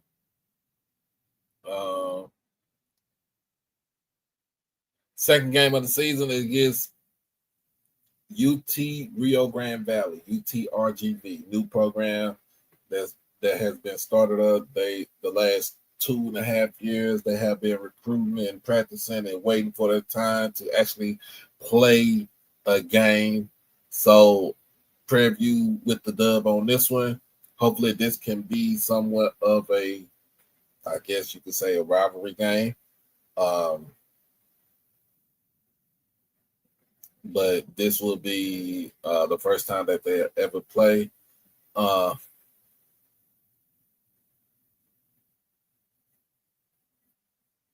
We come out that hill on come out that hill.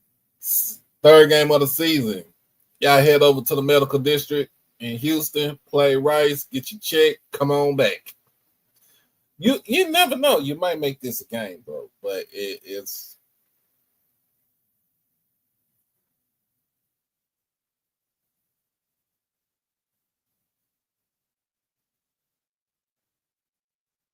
oh snap, you gonna be in Houston?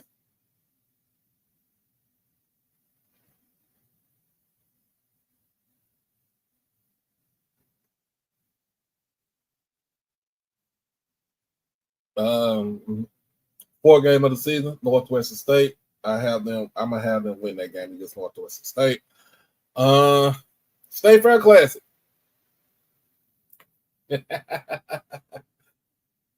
State Fair Classic. Man, what did I say for State Fair Classic? I had y'all win. I'm gonna keep what I say. I'm gonna keep what I say. Grambling for the dub. Get my turkey leg. Get my turkey leg. Get my funnel cake. Get my funnel cake. I'll come home and show y'all that brontosaurus leg of a turkey leg that I had last time. But no, I got Grambling for the win. Grambling for the dub. Now, against Alcorn. This is on the road at Alcorn. I have.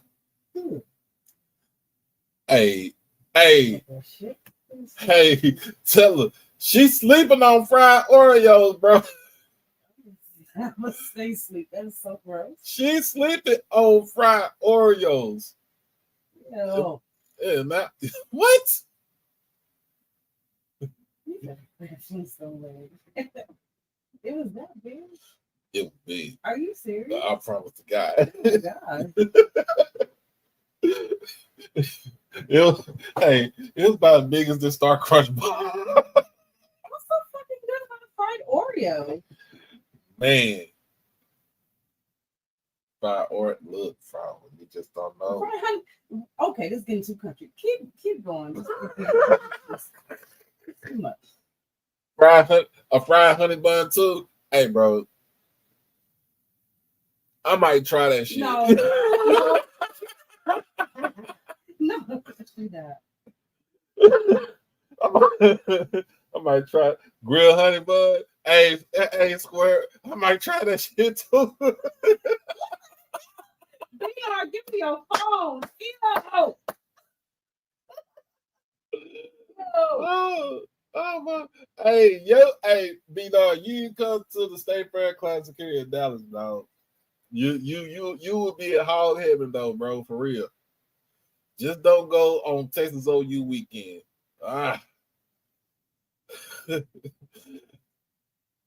Oh my goodness. So Alcorn, I got them winning. Oh, you did something, man. You should have called your boy up, dog. You should have called your boy up, man. I'll come from Texas for some food, dog. They'll be so Prairie View. They'll be Alcorn against Southern. What did I say? Southern. I did say Southern.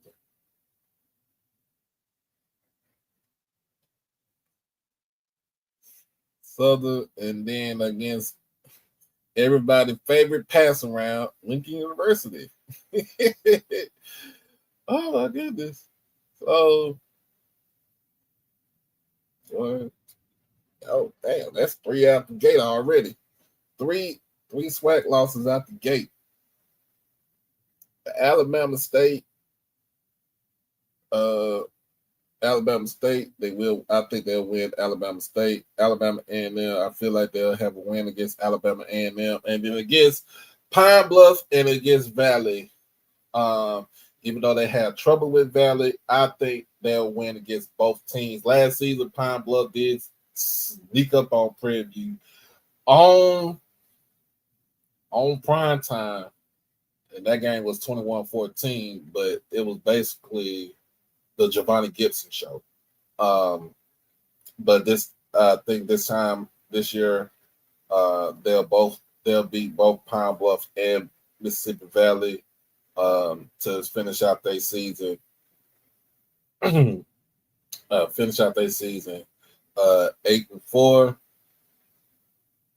Now this time, I think they will win. If I'm not mistaken, they should win the West, because I don't see them going 12 for nothing.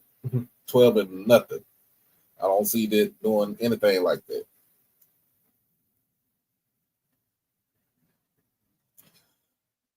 But other than that, man, we having fun over here tonight. Other than that, we're going to go into the east side.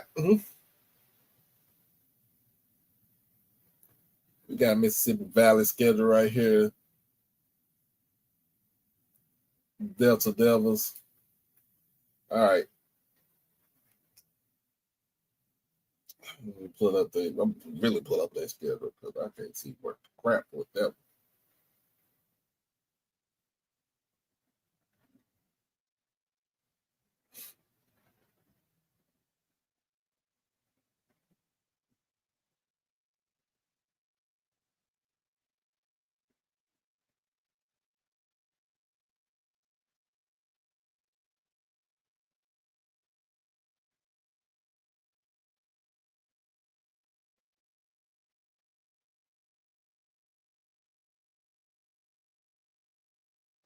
All right, let me see.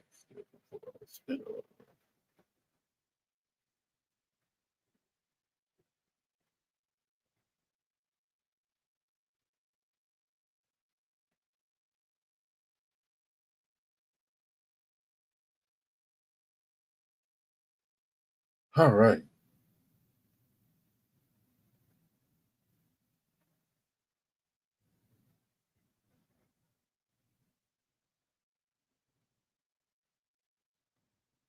All right, let's go.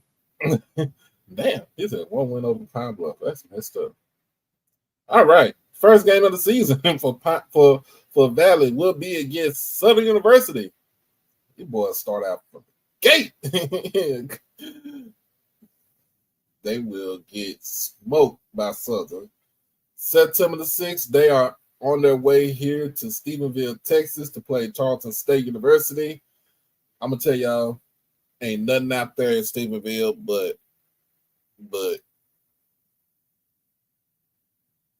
dust and cattle. They'll lose that game right there too. Against Southeast Louisiana, they on the road September the 13th, and at Southeast Louisiana in Hammond, I have the Lions winning that game. They are at home against Texas Southern University. TSU wins that game. October the 4th, Saturday. This game is, of course, if you see it on their schedule, they have it still at Rice-Todd Stadium. But we all know this game will be at Mercedes-Benz Stadium, home of the Falcons. Now, again, we ask ourselves, why give up a home game? Why give up your home game against a SWAC, against a division opponent, knowing damn well that they are going to draw more people than you? Of course, they don't want to make that drive from Tallahassee all the way to the Delta. But at the same time, I would not have given up a home game for pretty much a home game for them. Now, we all know what happened last year. Mega Bowl. Wow. We all know what happened last year when they played Valley. When Valley played FAMU, they went down to Bragg, beat them in Bragg. But this is not the same Valley team that we have right now. Depending on who the QB is, depending on the Fabian Fant is going to be the starting running back. There's no Nate Rembert there. He's over at Jackson.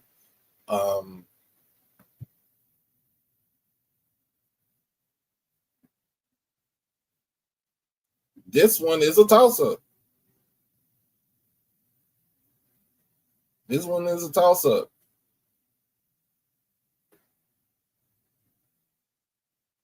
Yeah, I mean, there's more money being at the game because remember they're gonna get the proceeds because they are technically the home team. But at the same time, I still would not have gave up that home game right there. I want y'all to come over here to Edabina so y'all can get ate up by these goddamn mutant ass mosquitoes and stuff. You know, I want y'all have to travel from Jackson to, you know, wherever hotel you're gonna stay at from Jackson because you ain't gonna stay in Greenwood or Greenville. You're gonna stay in Jackson. That's an hour and a half drive right there.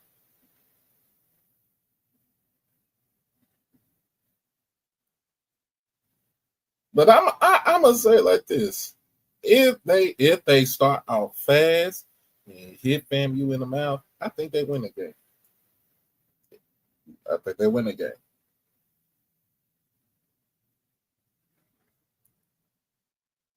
I got my money on Valley by 3.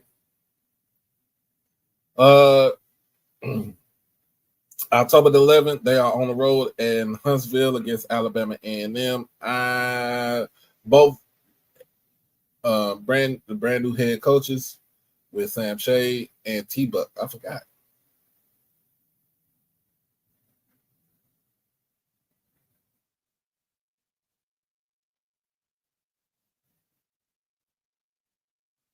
They gonna get y'all because y'all talking that hot shit.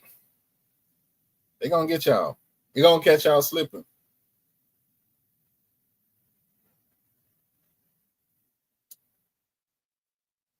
Give me A&M by 3. And of course, for homecoming, October the 18th, it's everybody's side chick. Lincoln University. No, she getting passed around like a blunt. She get passed around like the blunt. Valley for the win. Now I'm going down to Alcorn, Port Gibson Vocational School. Oh my goodness.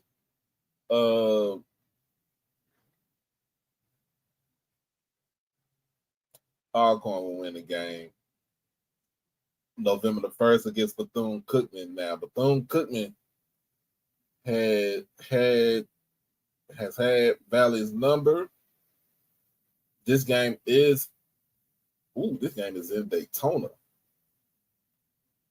Last time Valley played Bethune-Cookman, won the blowout, but they was squabbling, baby. I'm telling you, they the last time Valley and Bethune-Cookman was out there. Yeah! They squabbling out there now. Yeah! They were squabbling out there.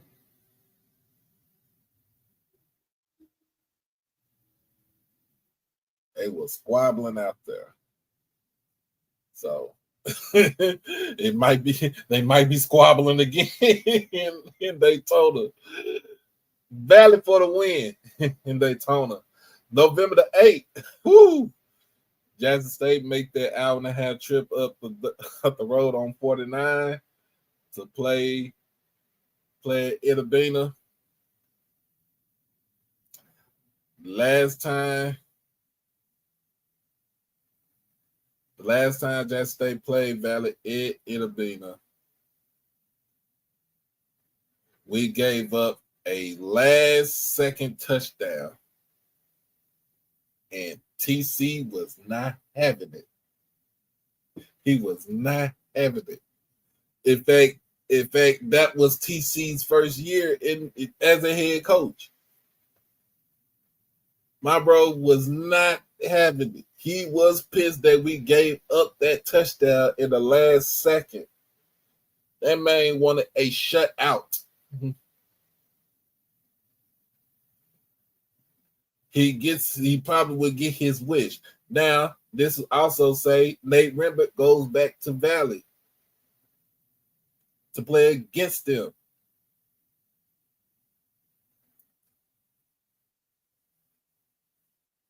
Jackson State not folding against Valley. All right. Now another game that they gave up.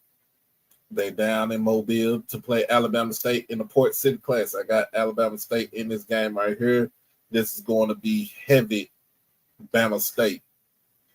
And last game of the season, November the 22nd against Prairie View at Prairie View. Now, Valley has given Prairie View a run for their money, but this season I don't see that happening. So I have Prairie View with the big win over Valley. Let's see, we got 1, 2, 3.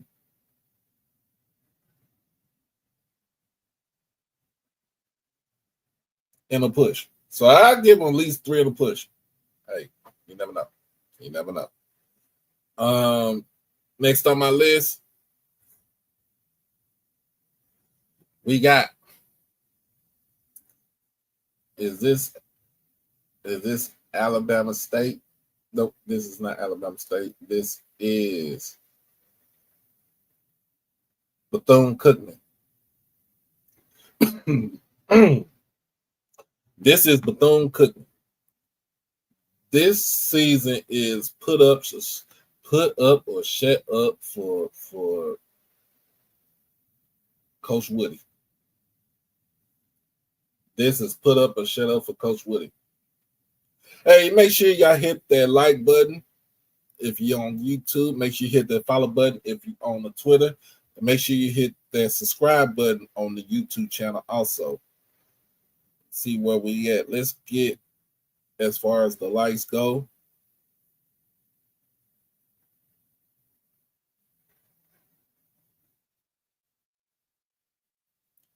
Hey, let's get to 100 likes. If we get to 100, let's get to 100 likes. Let's get to 100 likes.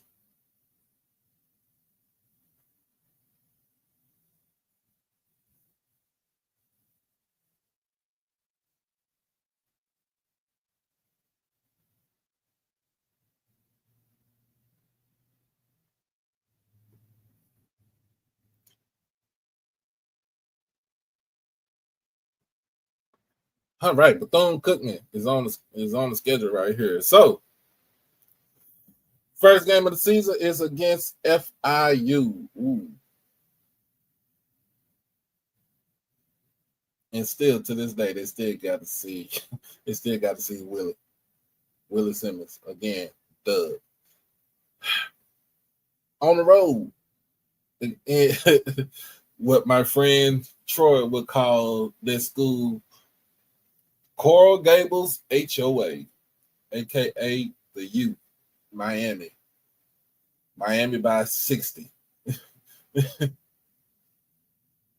September the 13th, they are on the road again against South Carolina State University.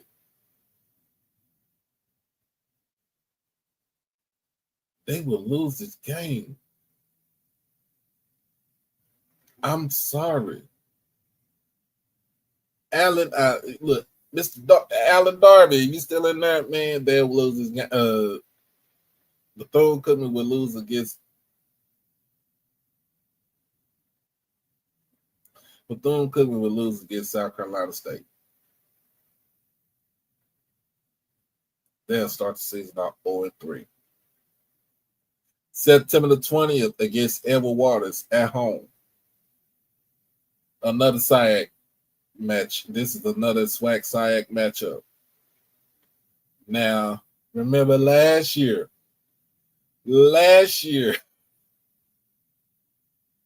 Clark Atlanta came into town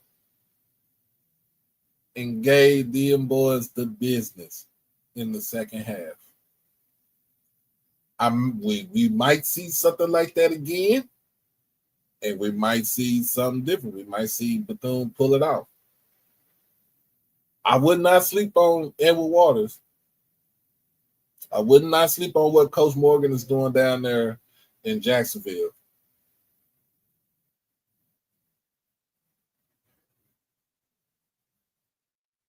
But I'm telling y'all, I'm going to be honest with you, for real. If Coach Woody cannot pull a win and a big win against Edward Waters,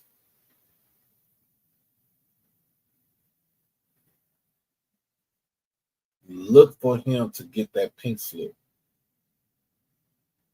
before October.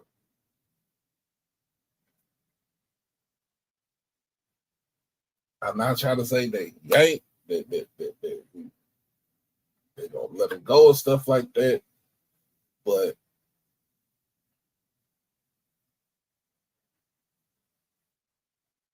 look for him. If he don't get it done, if he can't, bro, 0-4 can get you the boot. 0-4, and one of those losses is against a Division II school. It's supposed to give you that pink slip, bro.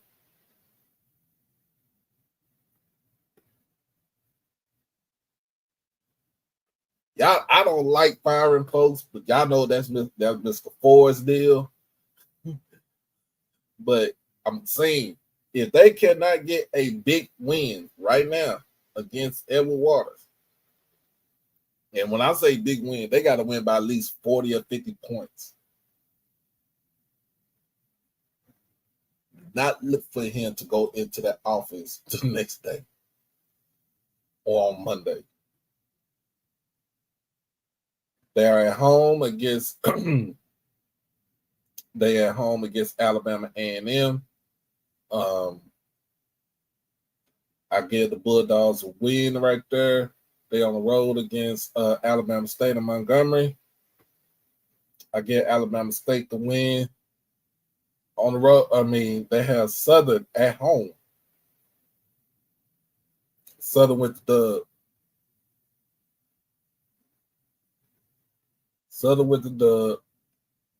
Pine Bluff comes to town.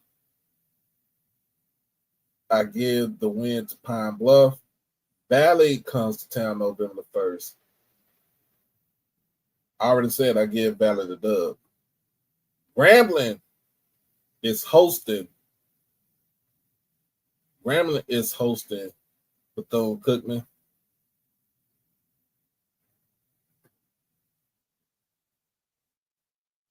I gave y'all that win, right? You did. I did.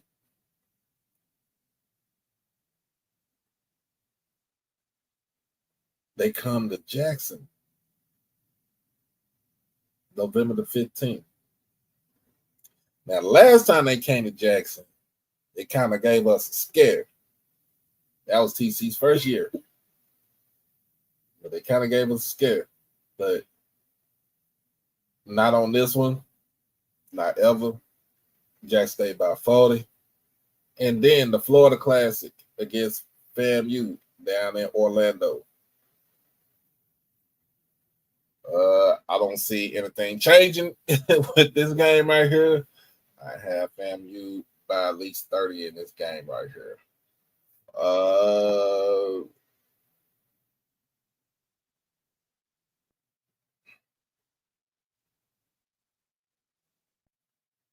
If I look at my knowledge, from my knowledge, I think this is 2 games that they won't win. 2 games. And I think that will be enough to let the coach go.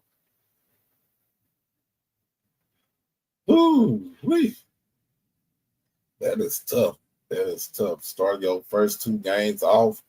Your first 3 games on the road. 2 of them against FBS opponents. 1 against a team that actually had the Heisman Trophy winner on their team. And then the other school is the other team against a conference champion in the MEAC, South Carolina State. Ooh, that's brutal. Brutal schedule. And see, we going next on the list. We are still in the East. We are here, Alabama State.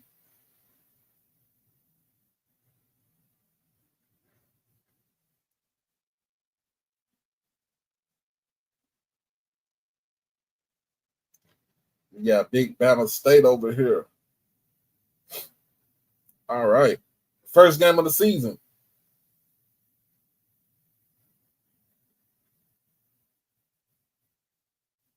First game of the season get for Bama State. August 28th, up the road in Birmingham against UAB. Get your check, come on back home. Second game of the season. This game is at home. No, this game is on the road against Southern University.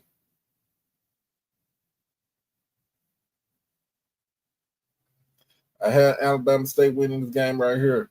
To me, I am winning this game. Not by a lot, though. Okay, September the 13th against Miles College. Of course, I have Bama State winning this game. So that's 2-1. September the 27th, on the road at Bragg Stadium. Woo! This is going to be a good one. This is going to be a good one. That game right there is going to be a good one. I'll come back to it. All right. October the 4th at home. This is homecoming against Bethune-Cookman. That will be a homecoming win against Bethune-Cookman. October the 11th, come to Jackson for our homecoming. We owe y'all ass whooping for homecoming. J-State by 40. Following week, neutral site, Birmingham, Magic City Classic against A&M. Another win for Alabama State in the Classic. November the 1st against Prairie View. In Prairie View. I have Prairie View winning this game. This is the Hall of Fame game. I think this is your home game right here. Against Texas Southern. I'm going to have to go back. I think if I gave Alabama State the win against Texas Southern by close. Did Bama State beat SU last year?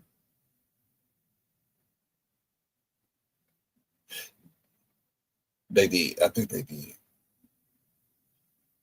November the 15th, they are at home against, they are on the road against Mississippi Valley. I have them beating Valley. And the last 2 games against Pine Bluff and the Turkey Day Classic against Tuskegee, I have them winning both of those games. Now, let's go back to this game on the 27th.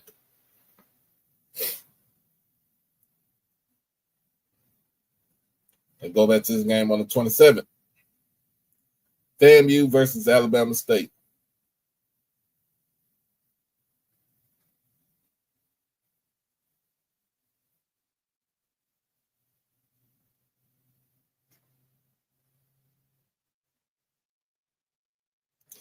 Last year's game against FAMU, they could not get themselves out. They couldn't dig themselves out of that hole.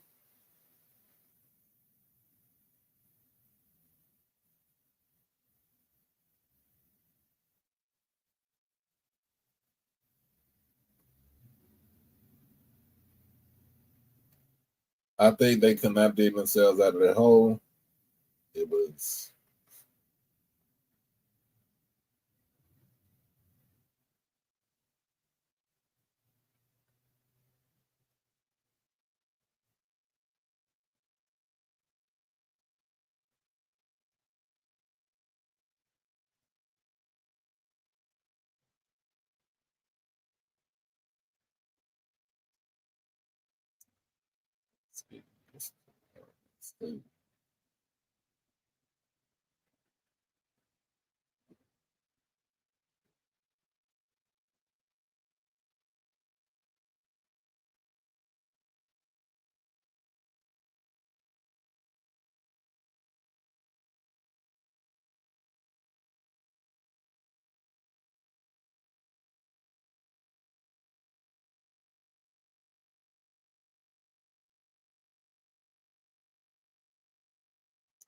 they lost to Alabama.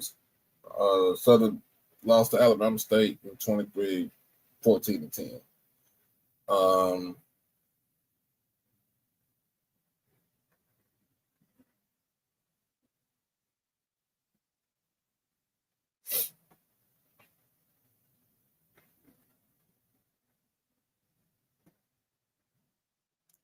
Let's see, Alabama State.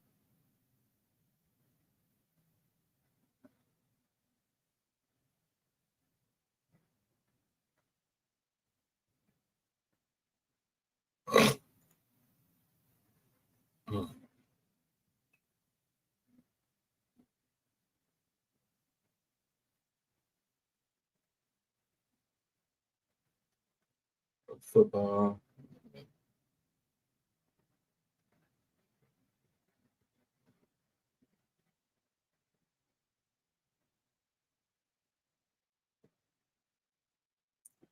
That schedule.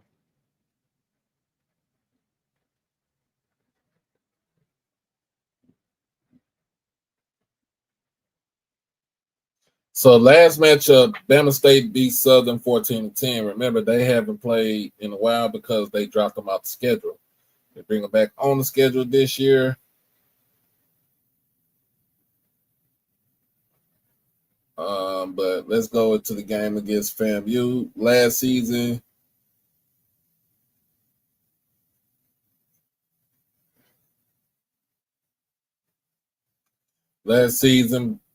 FAMU beats Alabama State 28-13.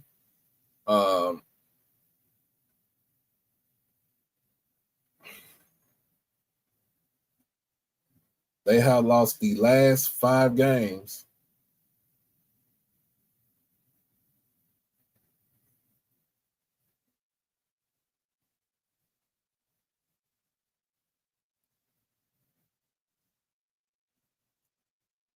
They have lost 5 games against these boys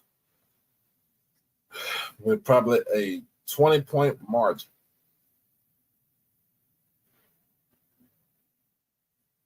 I don't see anything that's going to change the outcome of this game right here. I got FAMU winning this game. And that's part of the big three.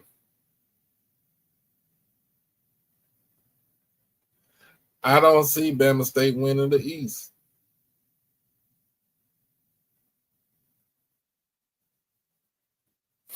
I don't see him winning the East.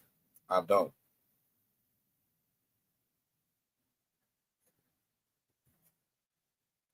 I don't see him winning the East.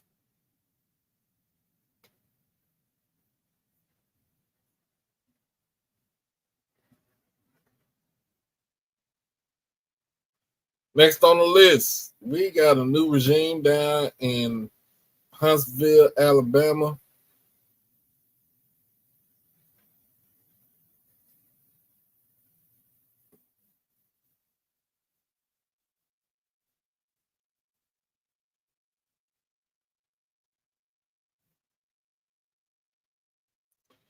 New regime, Sam Shade is what's up, KD? Is taking over to him, coming in from Miles College. Now, let's get to it. First game on the list for them Labor Day weekend. It's against Pig Sooie, University of Arkansas, in Fayetteville. Get your money and come on back home. Goddamn. Next on the list, they're home against Alcorn on the 6th of September. I have them winning against Alcorn. They are on the road in Nashville against Tennessee State. I have them winning against Tennessee State. They are at home against Lane College. I have them winning against Lane. And they are on the road against Bethune-Cookman. They'll beat Bethune-Cookman. So that's 1, 2, 3. They starting out fast. They can start off fast. They get to the Gulf Coast Challenge against Jackson State. Birthday weekend, baby.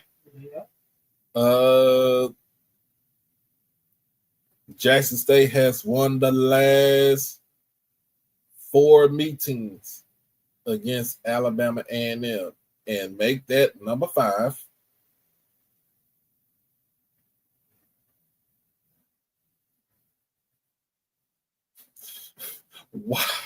Why is they flaming? Oh man, y'all step out my babe, dog.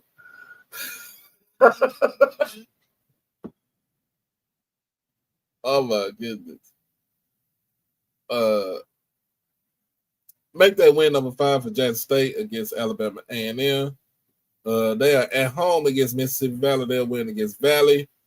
They have the game in Birmingham, Magic City Classic. I see that they will lose that game against Bama State. They have Grambling at home. But they are I'll take that back. They are on the road at Grambling. Did I have y'all winning that game today? Who was this against? Alabama A&M.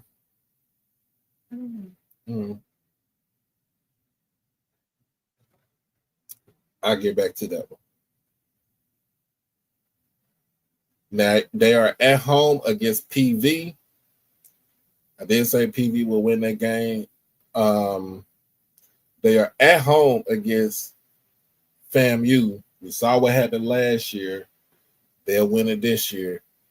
The FAMU will win it again this year. And then they are on the road at Texas Southern. I think I give Texas Southern the win on this game right here.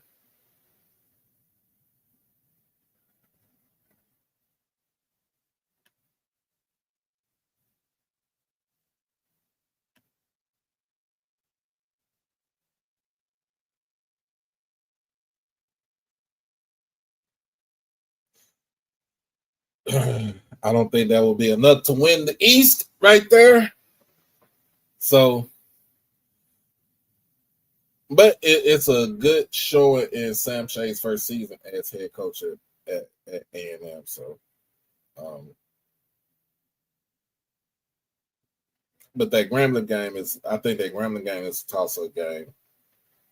We'll see what comes out on that one. All right. I think this is where everybody is here for. Everybody's here for. Hey, make sure y'all like the channel. Make sure y'all subscribe to the channel. We having some fun up in here tonight, y'all. But this is 2025 for FAMU football. Down there in Tallahassee, I guess you call it the highest of 7 hills. Make sure y'all have enough money to pay Marva her money. Y'all better make sure y'all have enough to pay Marva her monies.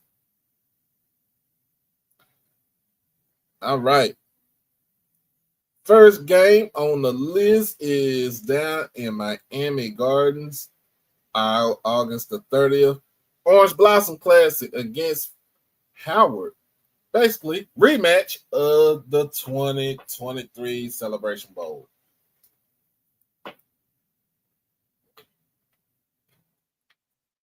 I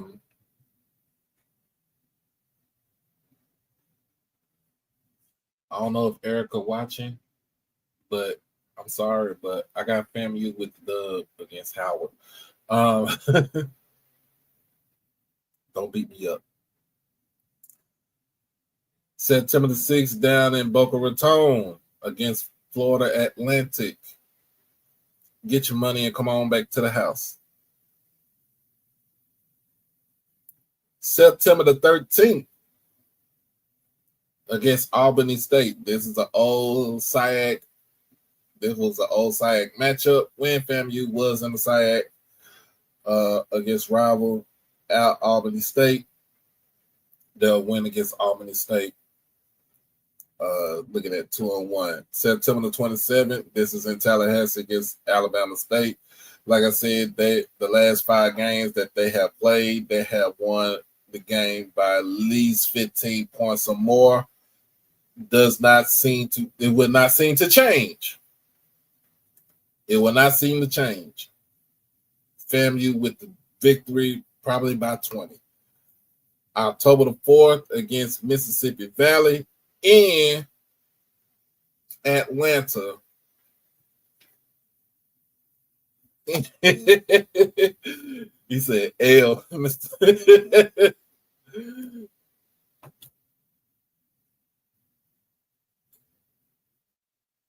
Oh my goodness.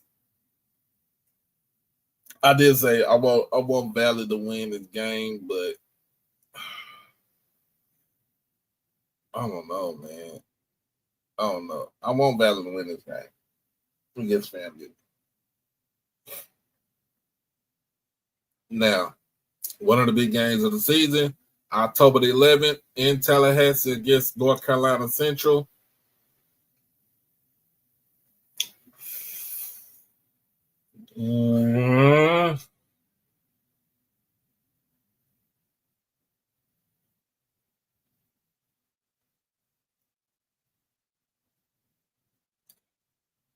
I just see a pattern when we at schools go play FAMU in Tallahassee.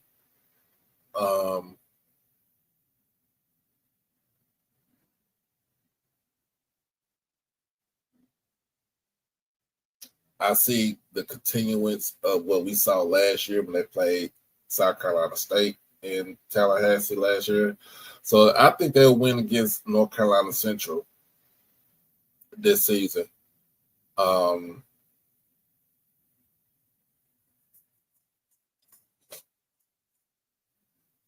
Against Alcorn at home. Is this y'all home? I think this is y'all homecoming game right here.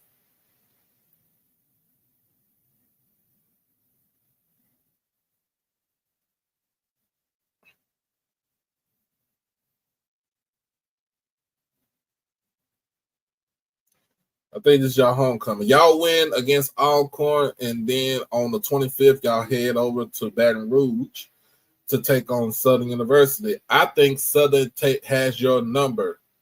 Last season, what we saw was very terrible. It was terrible play. It seemed like those kids gave up against FAMU, and I think it's going to be something serious this year. I think Southern takes the win and steps on your work, gang. November the 1st, after we done hit the jackpot, we done hit the damn slot machines. I done played me a whole thing of blackjack. We come down to Tallahassee. We coming down to Tallahassee.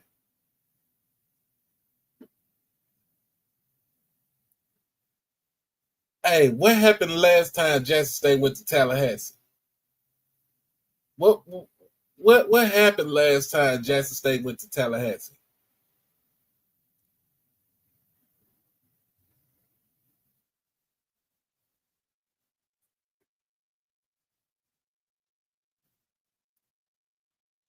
Somebody give me a rundown what happened last time we went to Tallahassee.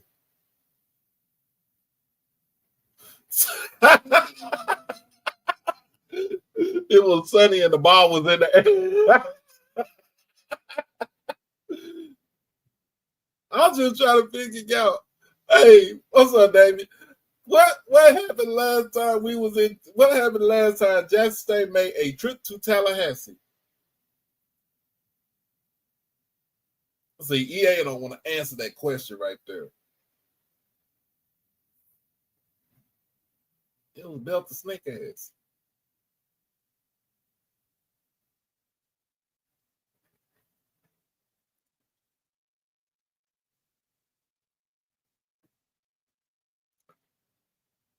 In fact, you know what? I'm about to look at that series.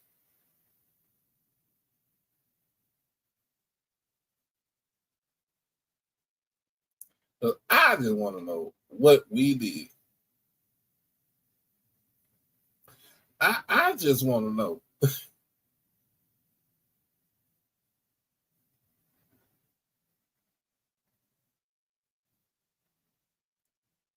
I just want to know what was.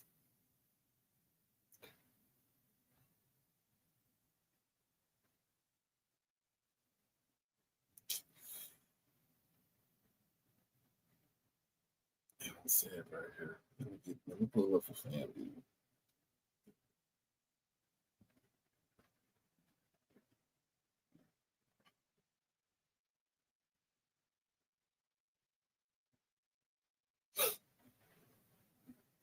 I just want to. I'm trying. I need to know.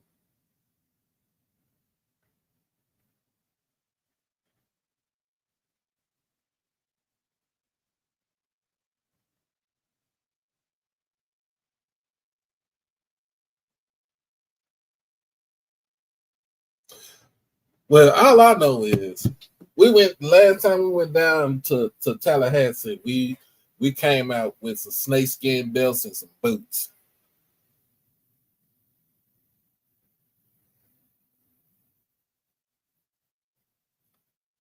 We came down there with some snakeskin belts and some boots.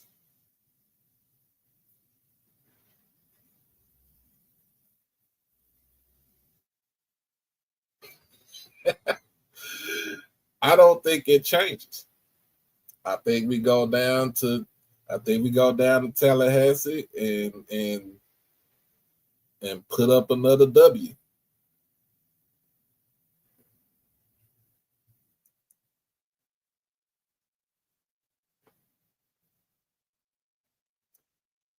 November the 8th against Pine Bluff in Pine Bluff. Of course, I'm gonna give y'all that win. On November the 15th, you go to Huntsville. Y'all have A&M's number. Tuskegee in the building. What's going on, man? what's going on. We'll talk about SWAC football. We're gonna start doing that in August on every Wednesday.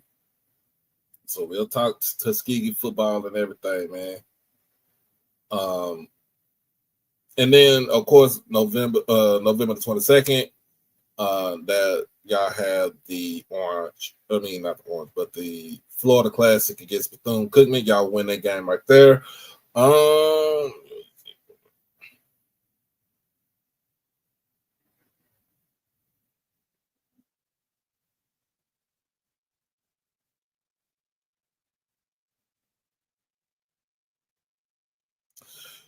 To me, you'll have 3 conference losses if I'm doing my record straight. My record, I did say I have Valley coming in and beating y'all by 3 again. Southern counts as a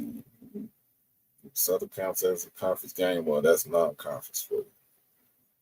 I think Southern counts as a conference game.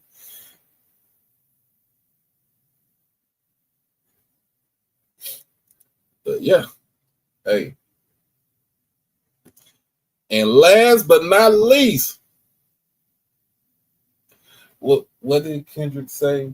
He said, "Make fuck F the big 3." Motherfuck the big 3, nigga. It's just with me, nigga. Bum. And then we come to the champs. The champ is here. Let's get to it. Let's get it. Y'all know what y'all here for. Y'all want to see what I'm gonna say about my alma mater, Jackson State University.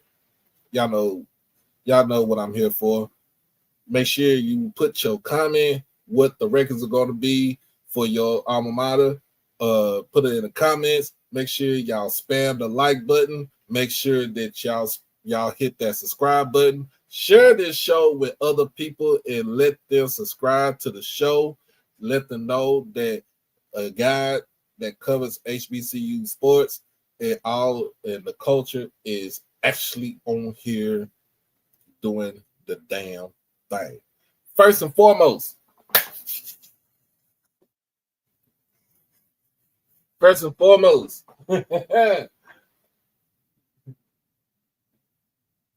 make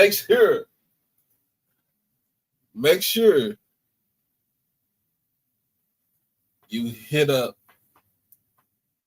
the presshouse25@gmail.com to go ahead and get your Culture Vulture shirt for the USM game. Make sure you hit that up. We do it in black. We got this one right here in white. We do it in black, and we're gonna do one in gold. Make sure you hit it up. So that way my wife can get going with making y'all shirts. Keep it busy because she wants to be busy. She wants to be busy this year. Make sure you hit that up, the presshouse25@gmail.com. So make sure you have that. We can have that in. First and foremost, first game on the list, we got Hampton University. This game was supposed to be in Chicago. But them folks in Chicago was messing with the money. So they was messing with the money. So guess what? We make it a home game.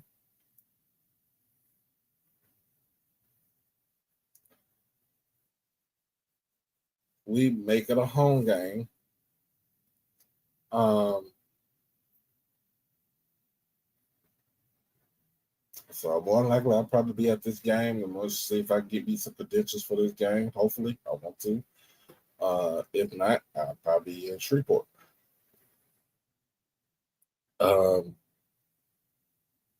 Hampton coming off a 5-7 season in the CAA, where they were the more competitive team in the CAA of all the HBCUs in that conference. Because remember, we all know that A&T put up doo-doo in that conference. Now we don't have some some history with Hampton University. We've had history with Hampton.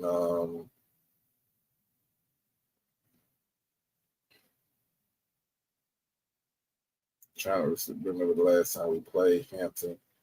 It's been some years, so I would say this: Jack State by 30 against Hampton. September the 6th. If you ain't in Mississippi, if you ain't making your way down Highway 49 to Hattiesburg,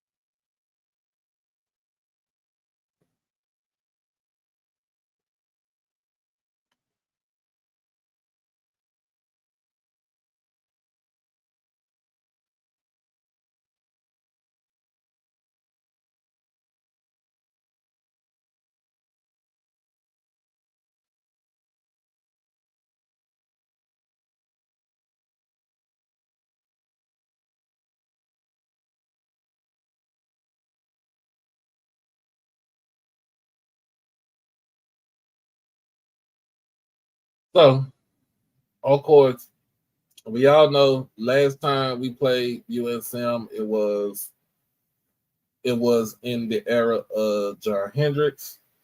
We already knew that game was a blowout. Somebody from USM who's a fanboy had to try to remind. They said they tried to remind us what happened the last time, but we want to remind them the last time we came down to Hattiesburg, we sold out your stadium. We that school that's in West Jackson came down to Hattiesburg and sold out your stadium. Sold out your own stadium. Since then, y'all have been trash. Y'all have been basura. Y'all have been dog doo-doo. Y'all have been bird poop.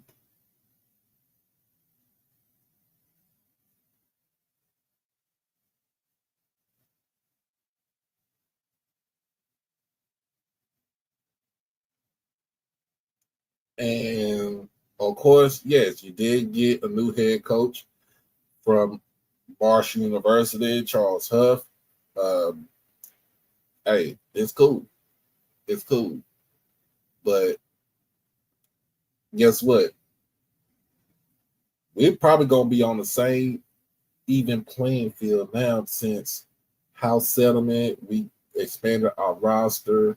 We got bigger and better players than y'all have right now. Give me Jackson State by 3.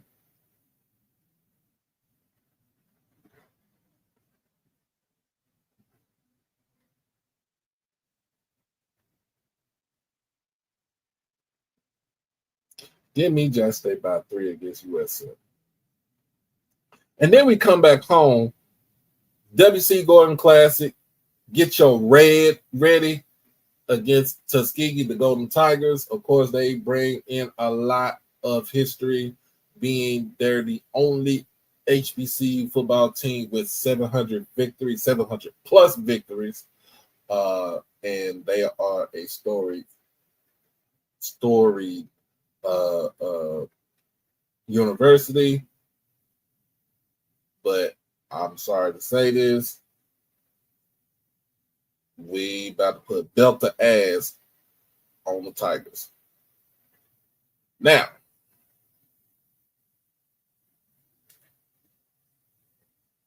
(27th of September), we down in Baton Rouge, taking on Baton Rouge Tech.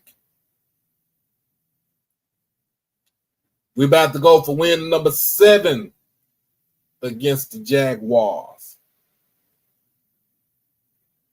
We're about to go for win number 7 against the Jaguars.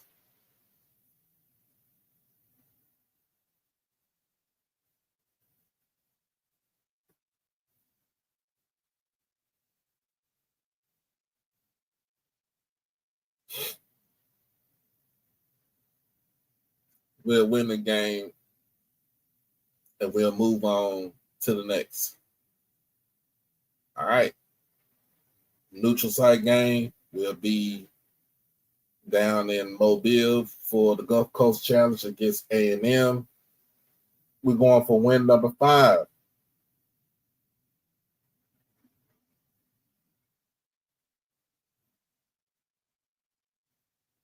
We're going for win number 5. And it's the win number 5.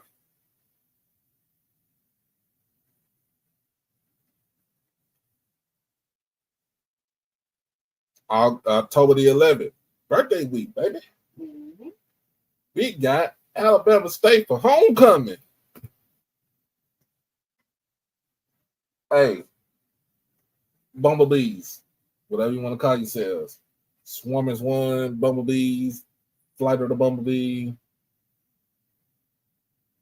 Pissed Off Bees, whatever you want to call it. We owe y'all an ass whooping for homecoming.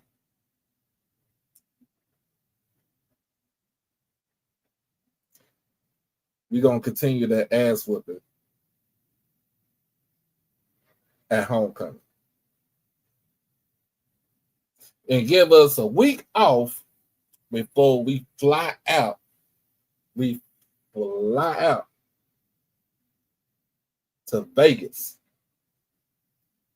to play in the Las Vegas HBCU Classic. Again, shout out to them Raiders for putting it on. Shout out to the Raiders for putting up their monies. And shout out to Vegas for hosting both legendary historic schools. I promised my wife I would not talk bad about her school. I promised her. But I did say we owe y'all an answer.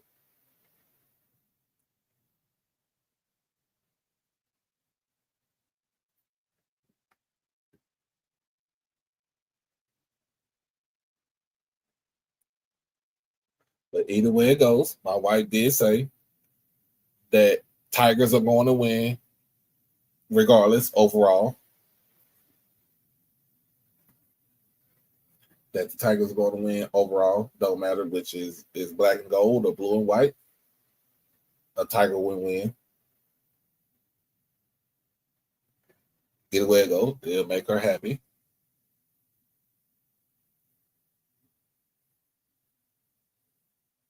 But, you know, I want the blue and white Tigers to win. But hey, it's gonna be a fun night that night because we gonna be up in there. Everybody's gonna turn up. I hope folks from Grambling do come into this game and they get into Vegas and have some fun. We could mingle, we could turn up, we can do a lot of things together. But once the ball is kicked off and once them boots, them spats hit the turf for halftime, hey, it's all up in the air from there. It's all up in the air. But hey, like I said, I play that blackjack, baby. Blackjack. You know, if my wife goes, she'll be hitting slots. Gonna put her nickel up in there. And then while we coming out that high, again, November the 1st, we down there in Tallahassee. We down there in Tallahassee against FAMU. Last time I checked, what happened when we played FAMU? What happened when we played FAMU last season? Last season when we played FAMU. If I can find, let me see if I can find a video.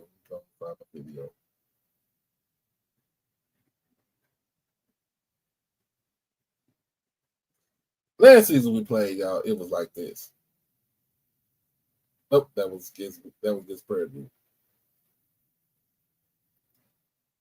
trying to figure out where the video.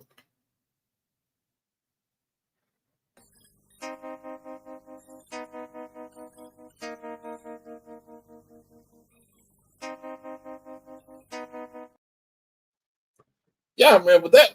Y'all was there last year. I was the sideline boy. Y'all would have heard the vet lost their damn mind.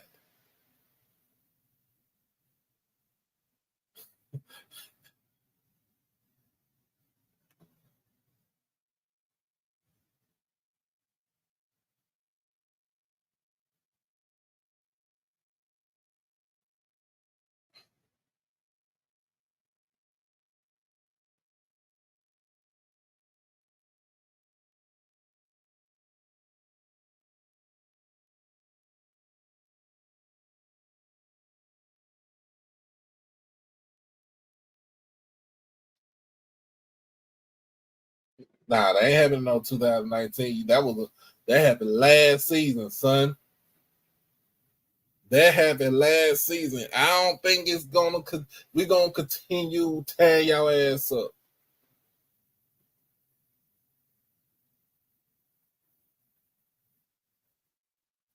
Cause we was after the last two defensive scores, we was trying to score another one on the offense.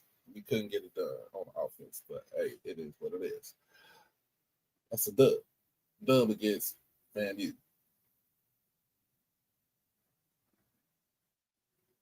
I mean, of course, y'all got the little one of those funky win against us. Did 23. That's cool. That's all right. That's all right. November the 8th, we have Valley in Intervenor. Of course, we say JSU by 40. November the 15th, in Jackson against Bethune-Cookman. Last time we played Bethune-Cookman in Jackson, they gave us a scare. But at the end of the day,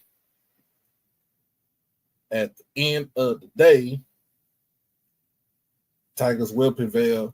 And then on November the 22nd, against Alcorn.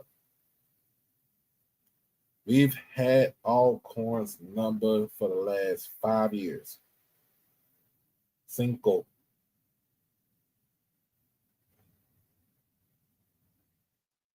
I don't think it will change this year.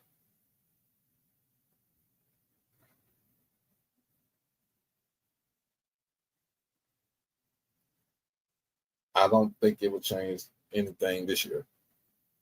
JSU by 40. Because last year we did win by 40 against Alcorn. Now, the only game that I'm not saying I'm concerned about, but that it can go either way is that USM game. But I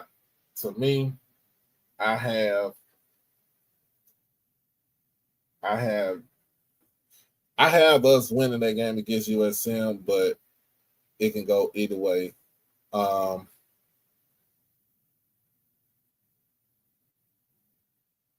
So again, we asked the question, what did I miss? What did I miss? I don't know what y'all missed. I didn't too much miss anything.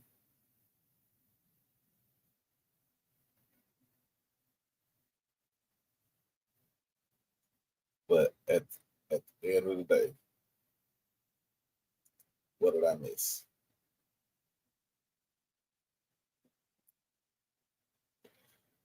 But other than that, y'all, I appreciate everybody. I appreciate everybody for joining us tonight. All 219 of us between YouTube and Twitter. So if you're on Twitter, make sure you hit that follow button. Follow me on Twitter. You can follow me on all social media platforms. Twitter, Snapchat, I really don't use like that. TikTok, I do use. Holiday 1925. Instagram, HBCU _overdrive. And on Facebook, under my real name, David E. Smith Douglas. That is my real name. If you want t-shirts to be made, email my wife at thepresshouse25@gmail.com. Put in your size, put in what you want on there, put what color of the shirt that you want. We want to try to do a lot of the Culture Vulture shirts for the USM game and have it for the people.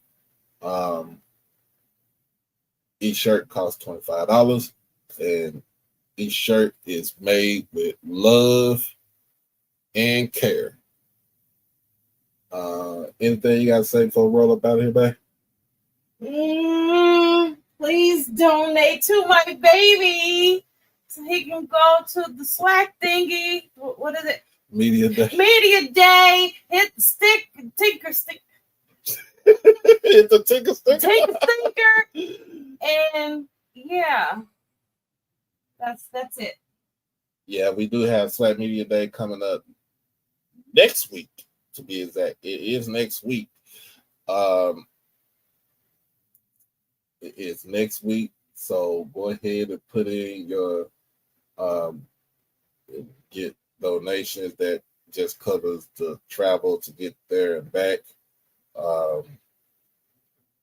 And more likely, I'll probably take care of some with the room. But you can always hit the Cash App at HBCU Overdrive. You can hit Zelle, which is my email address, and you can hit PayPal, which is David Smith 1925. But this is something that I've been, going to. This will be my third year going. Hopefully, Andrew should be rolling out should be getting out the invites, acceptance emails sometime soon. Also, be here tomorrow night. Because I have my homeboy, my dog, your dog. This is the first letter on here from IG Entertainment. He'll be on here. We'll give him his flowers for championing autism awareness, history, and just being a real nigga. That's what we're gonna champion him for. We're gonna get his predictions for Jackson State football, and man, we just gonna go ahead and give him his flowers, man, because that's my dog right there. Also, yes, please pray for my state of Texas. If y'all don't know, it's been raining crazy down here. It's been raining crazy down here. I'm fine. We good. It's rained here, but we good. We stay where I stay at. I stay on off of kind of off a hill a little bit. Don't mean that it won't flood, but we haven't seen no flooding out here. I'm in Dallas. Where that happened is in South Texas in the valley. Yeah, Mr. Will. Yeah, we good here in Dallas. But it's been raining. This is one of the strangest summers that we done had, y'all. I'm being real honest with you. Because usually around about this time, we getting barbecued with 100-degree weather and stuff. But the Guadalupe River is in South Texas. It's going towards Mexico. It's the Rio Grande Valley. That's what we call the valley here in Texas. Yeah, it rained here the month of May. It didn't do too much last month. And then, it's closer to San Antonio. And then in June, it wasn't that much. But then the first week of goddamn on July, it just want to rain every other day. In fact, it rained 4th of July, did it? Mm-hmm. We ran a little bit for 4th of July. So yeah, it was just, hey, because we saw you look. July here in Dallas in Texas, basically, we're so used to having it at like close to 100 degrees. We're trying to get in. We're being our dog days, y'all.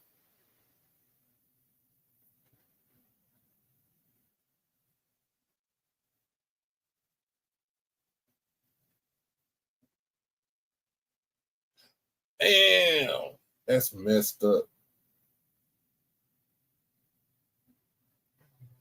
That's crazy. Yellows for you because you down there on the coast, third coast, man. Shout out to all my folks down in Houston. They had a great time for June 27, and then 7/13 Day is coming up next week. Make sure y'all check that out.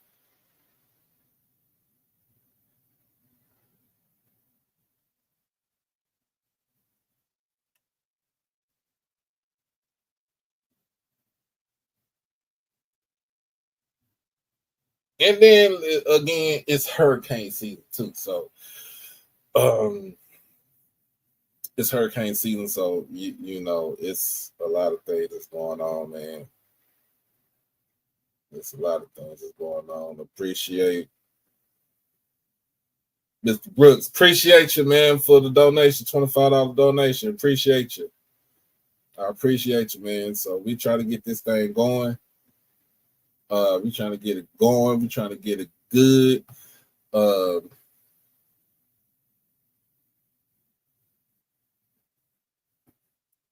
Hey, Mr. Brown, where you at, man? Where you at?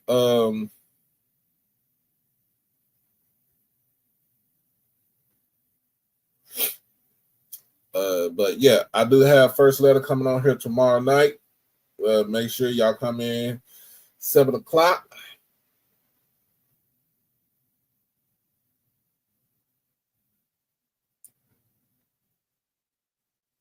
Oh man, appreciate you, bro. And then hopefully, after next week we should start the women love football series. Again, I have my first guest will be on that series, Tashay Woods, with Skirts of Sports, also a FAMU alum. We talk family football. Yeah, but you married Hammond then.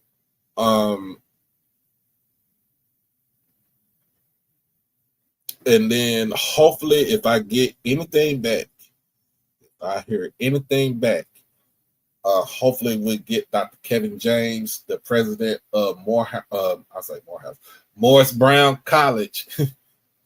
And we hopefully can get a good conversation going on about the resurgence and the resurrection of Morris Brown College, and what we could do to kind of make sure that we keep Morris Brown in the black.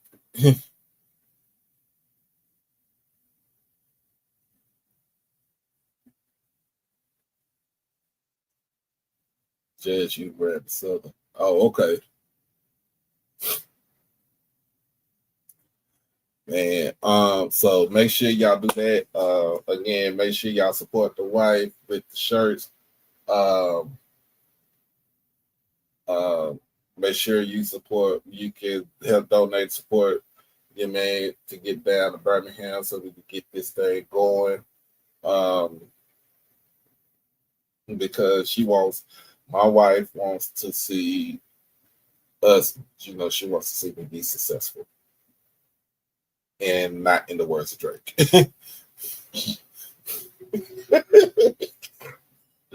Drake done had a whole year. He just took an L after L. Now that push-ups freestyle was a good one though. You ain't heard it. Oh. New video game dropping in 45 minutes. Is that the NCAA football dropping in 45 minutes?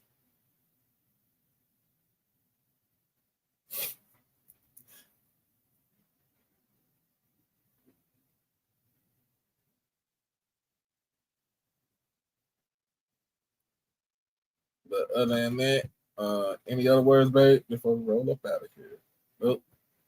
She said what she said. She said what she said, but again, my parting words is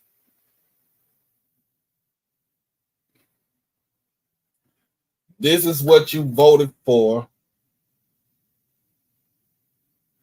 and now you're about to see the outcome of what you voted for. And I'm not saying this to the audience that we here have now. I'm telling this to poor white people that voted against their own interests and voted for the orange man.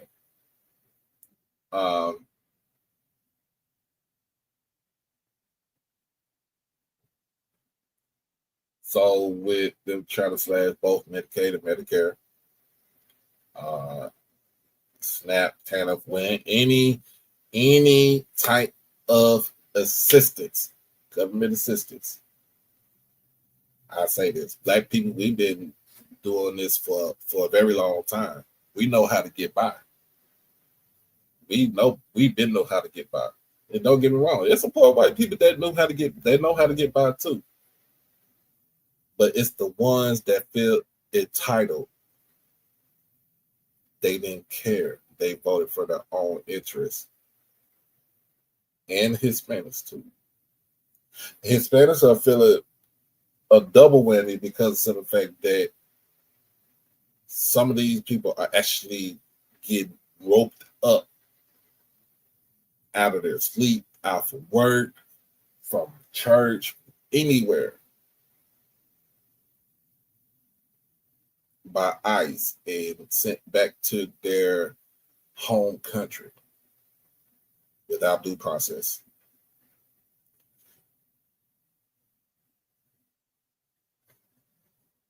Signing that big ugly bill did not hurt the Black community. It only hurt you.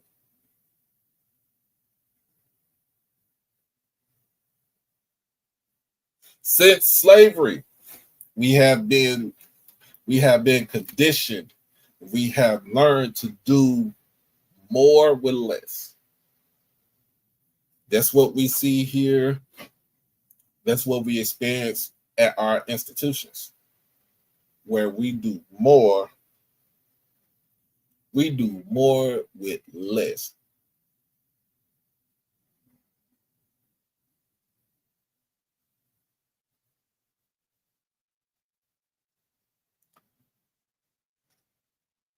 We have done more with less. Now, other folks who don't have pity for us, who don't have empathy, who didn't have sympathy for us, now they're about to feel it. And it's going to be like a Mack truck coming at them head on.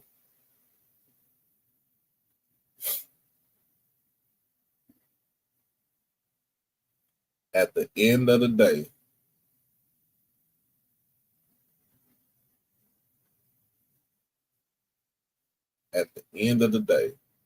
those Republicans who voted to pass this bill, You can't even go back to your home state and look these folks in the eye and tell them and explain to them why you passed this bill, knowing that it was going to harm your constituents.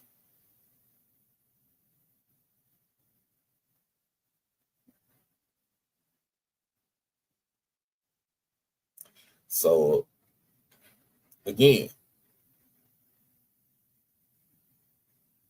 if I'm one of them, if I'm a Republican, I sleep with one eye open. Because you better count your days, because guess what? There's a midterm election coming up, and there's some folks on the Republican side, governors, senators, congressmen, and congresswomen, that voted for this bill, and knowing that what type of ramification it can have and what type of damage that it can do, you're all on the chopping block. It's about that time to get that pink slip. And then somebody's going to challenge that. They're going to challenge that bill. Somebody's going to challenge it. It's going to challenge all the way to the Supreme Court. And what is the Supreme Court going to do?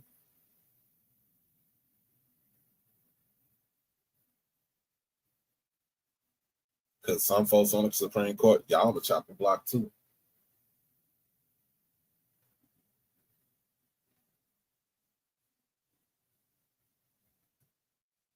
I don't know when they had sympathy for us, but they ain't never had it for us. And you right about that, bro. So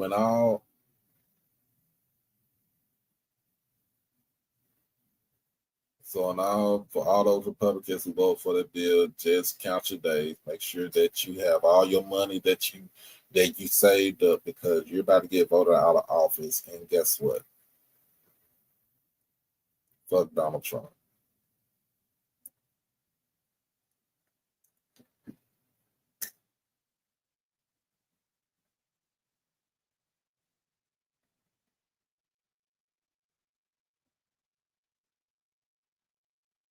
Man,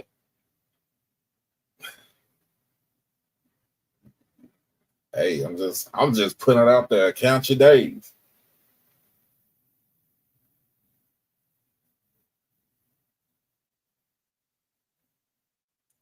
Man, y'all hug your loved ones, love on your loved ones. Make sure you hug on them while they're here. Don't wait till they gone and you put them on a t-shirt. You want to put your loved one on a t-shirt while they still here. Put their ass on the t-shirt and let them know that you are loved.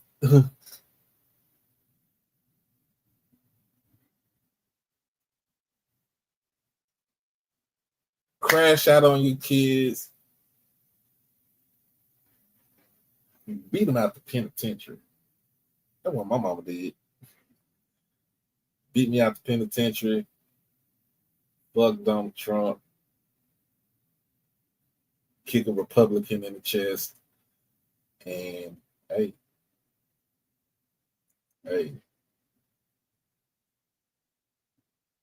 At the end of the day, lead with love.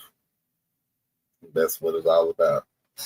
I'm your boy Doc Holiday. This has been HBCU Tonight, powered by HBCU Overdrive. Make sure that you like the stream, comment, share, most of all, subscribe to the channel.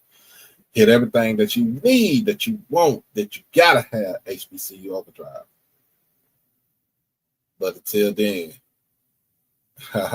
guess what? Be easy, baby. Be out this thing. Be back tomorrow night, 7 p.m. Peace.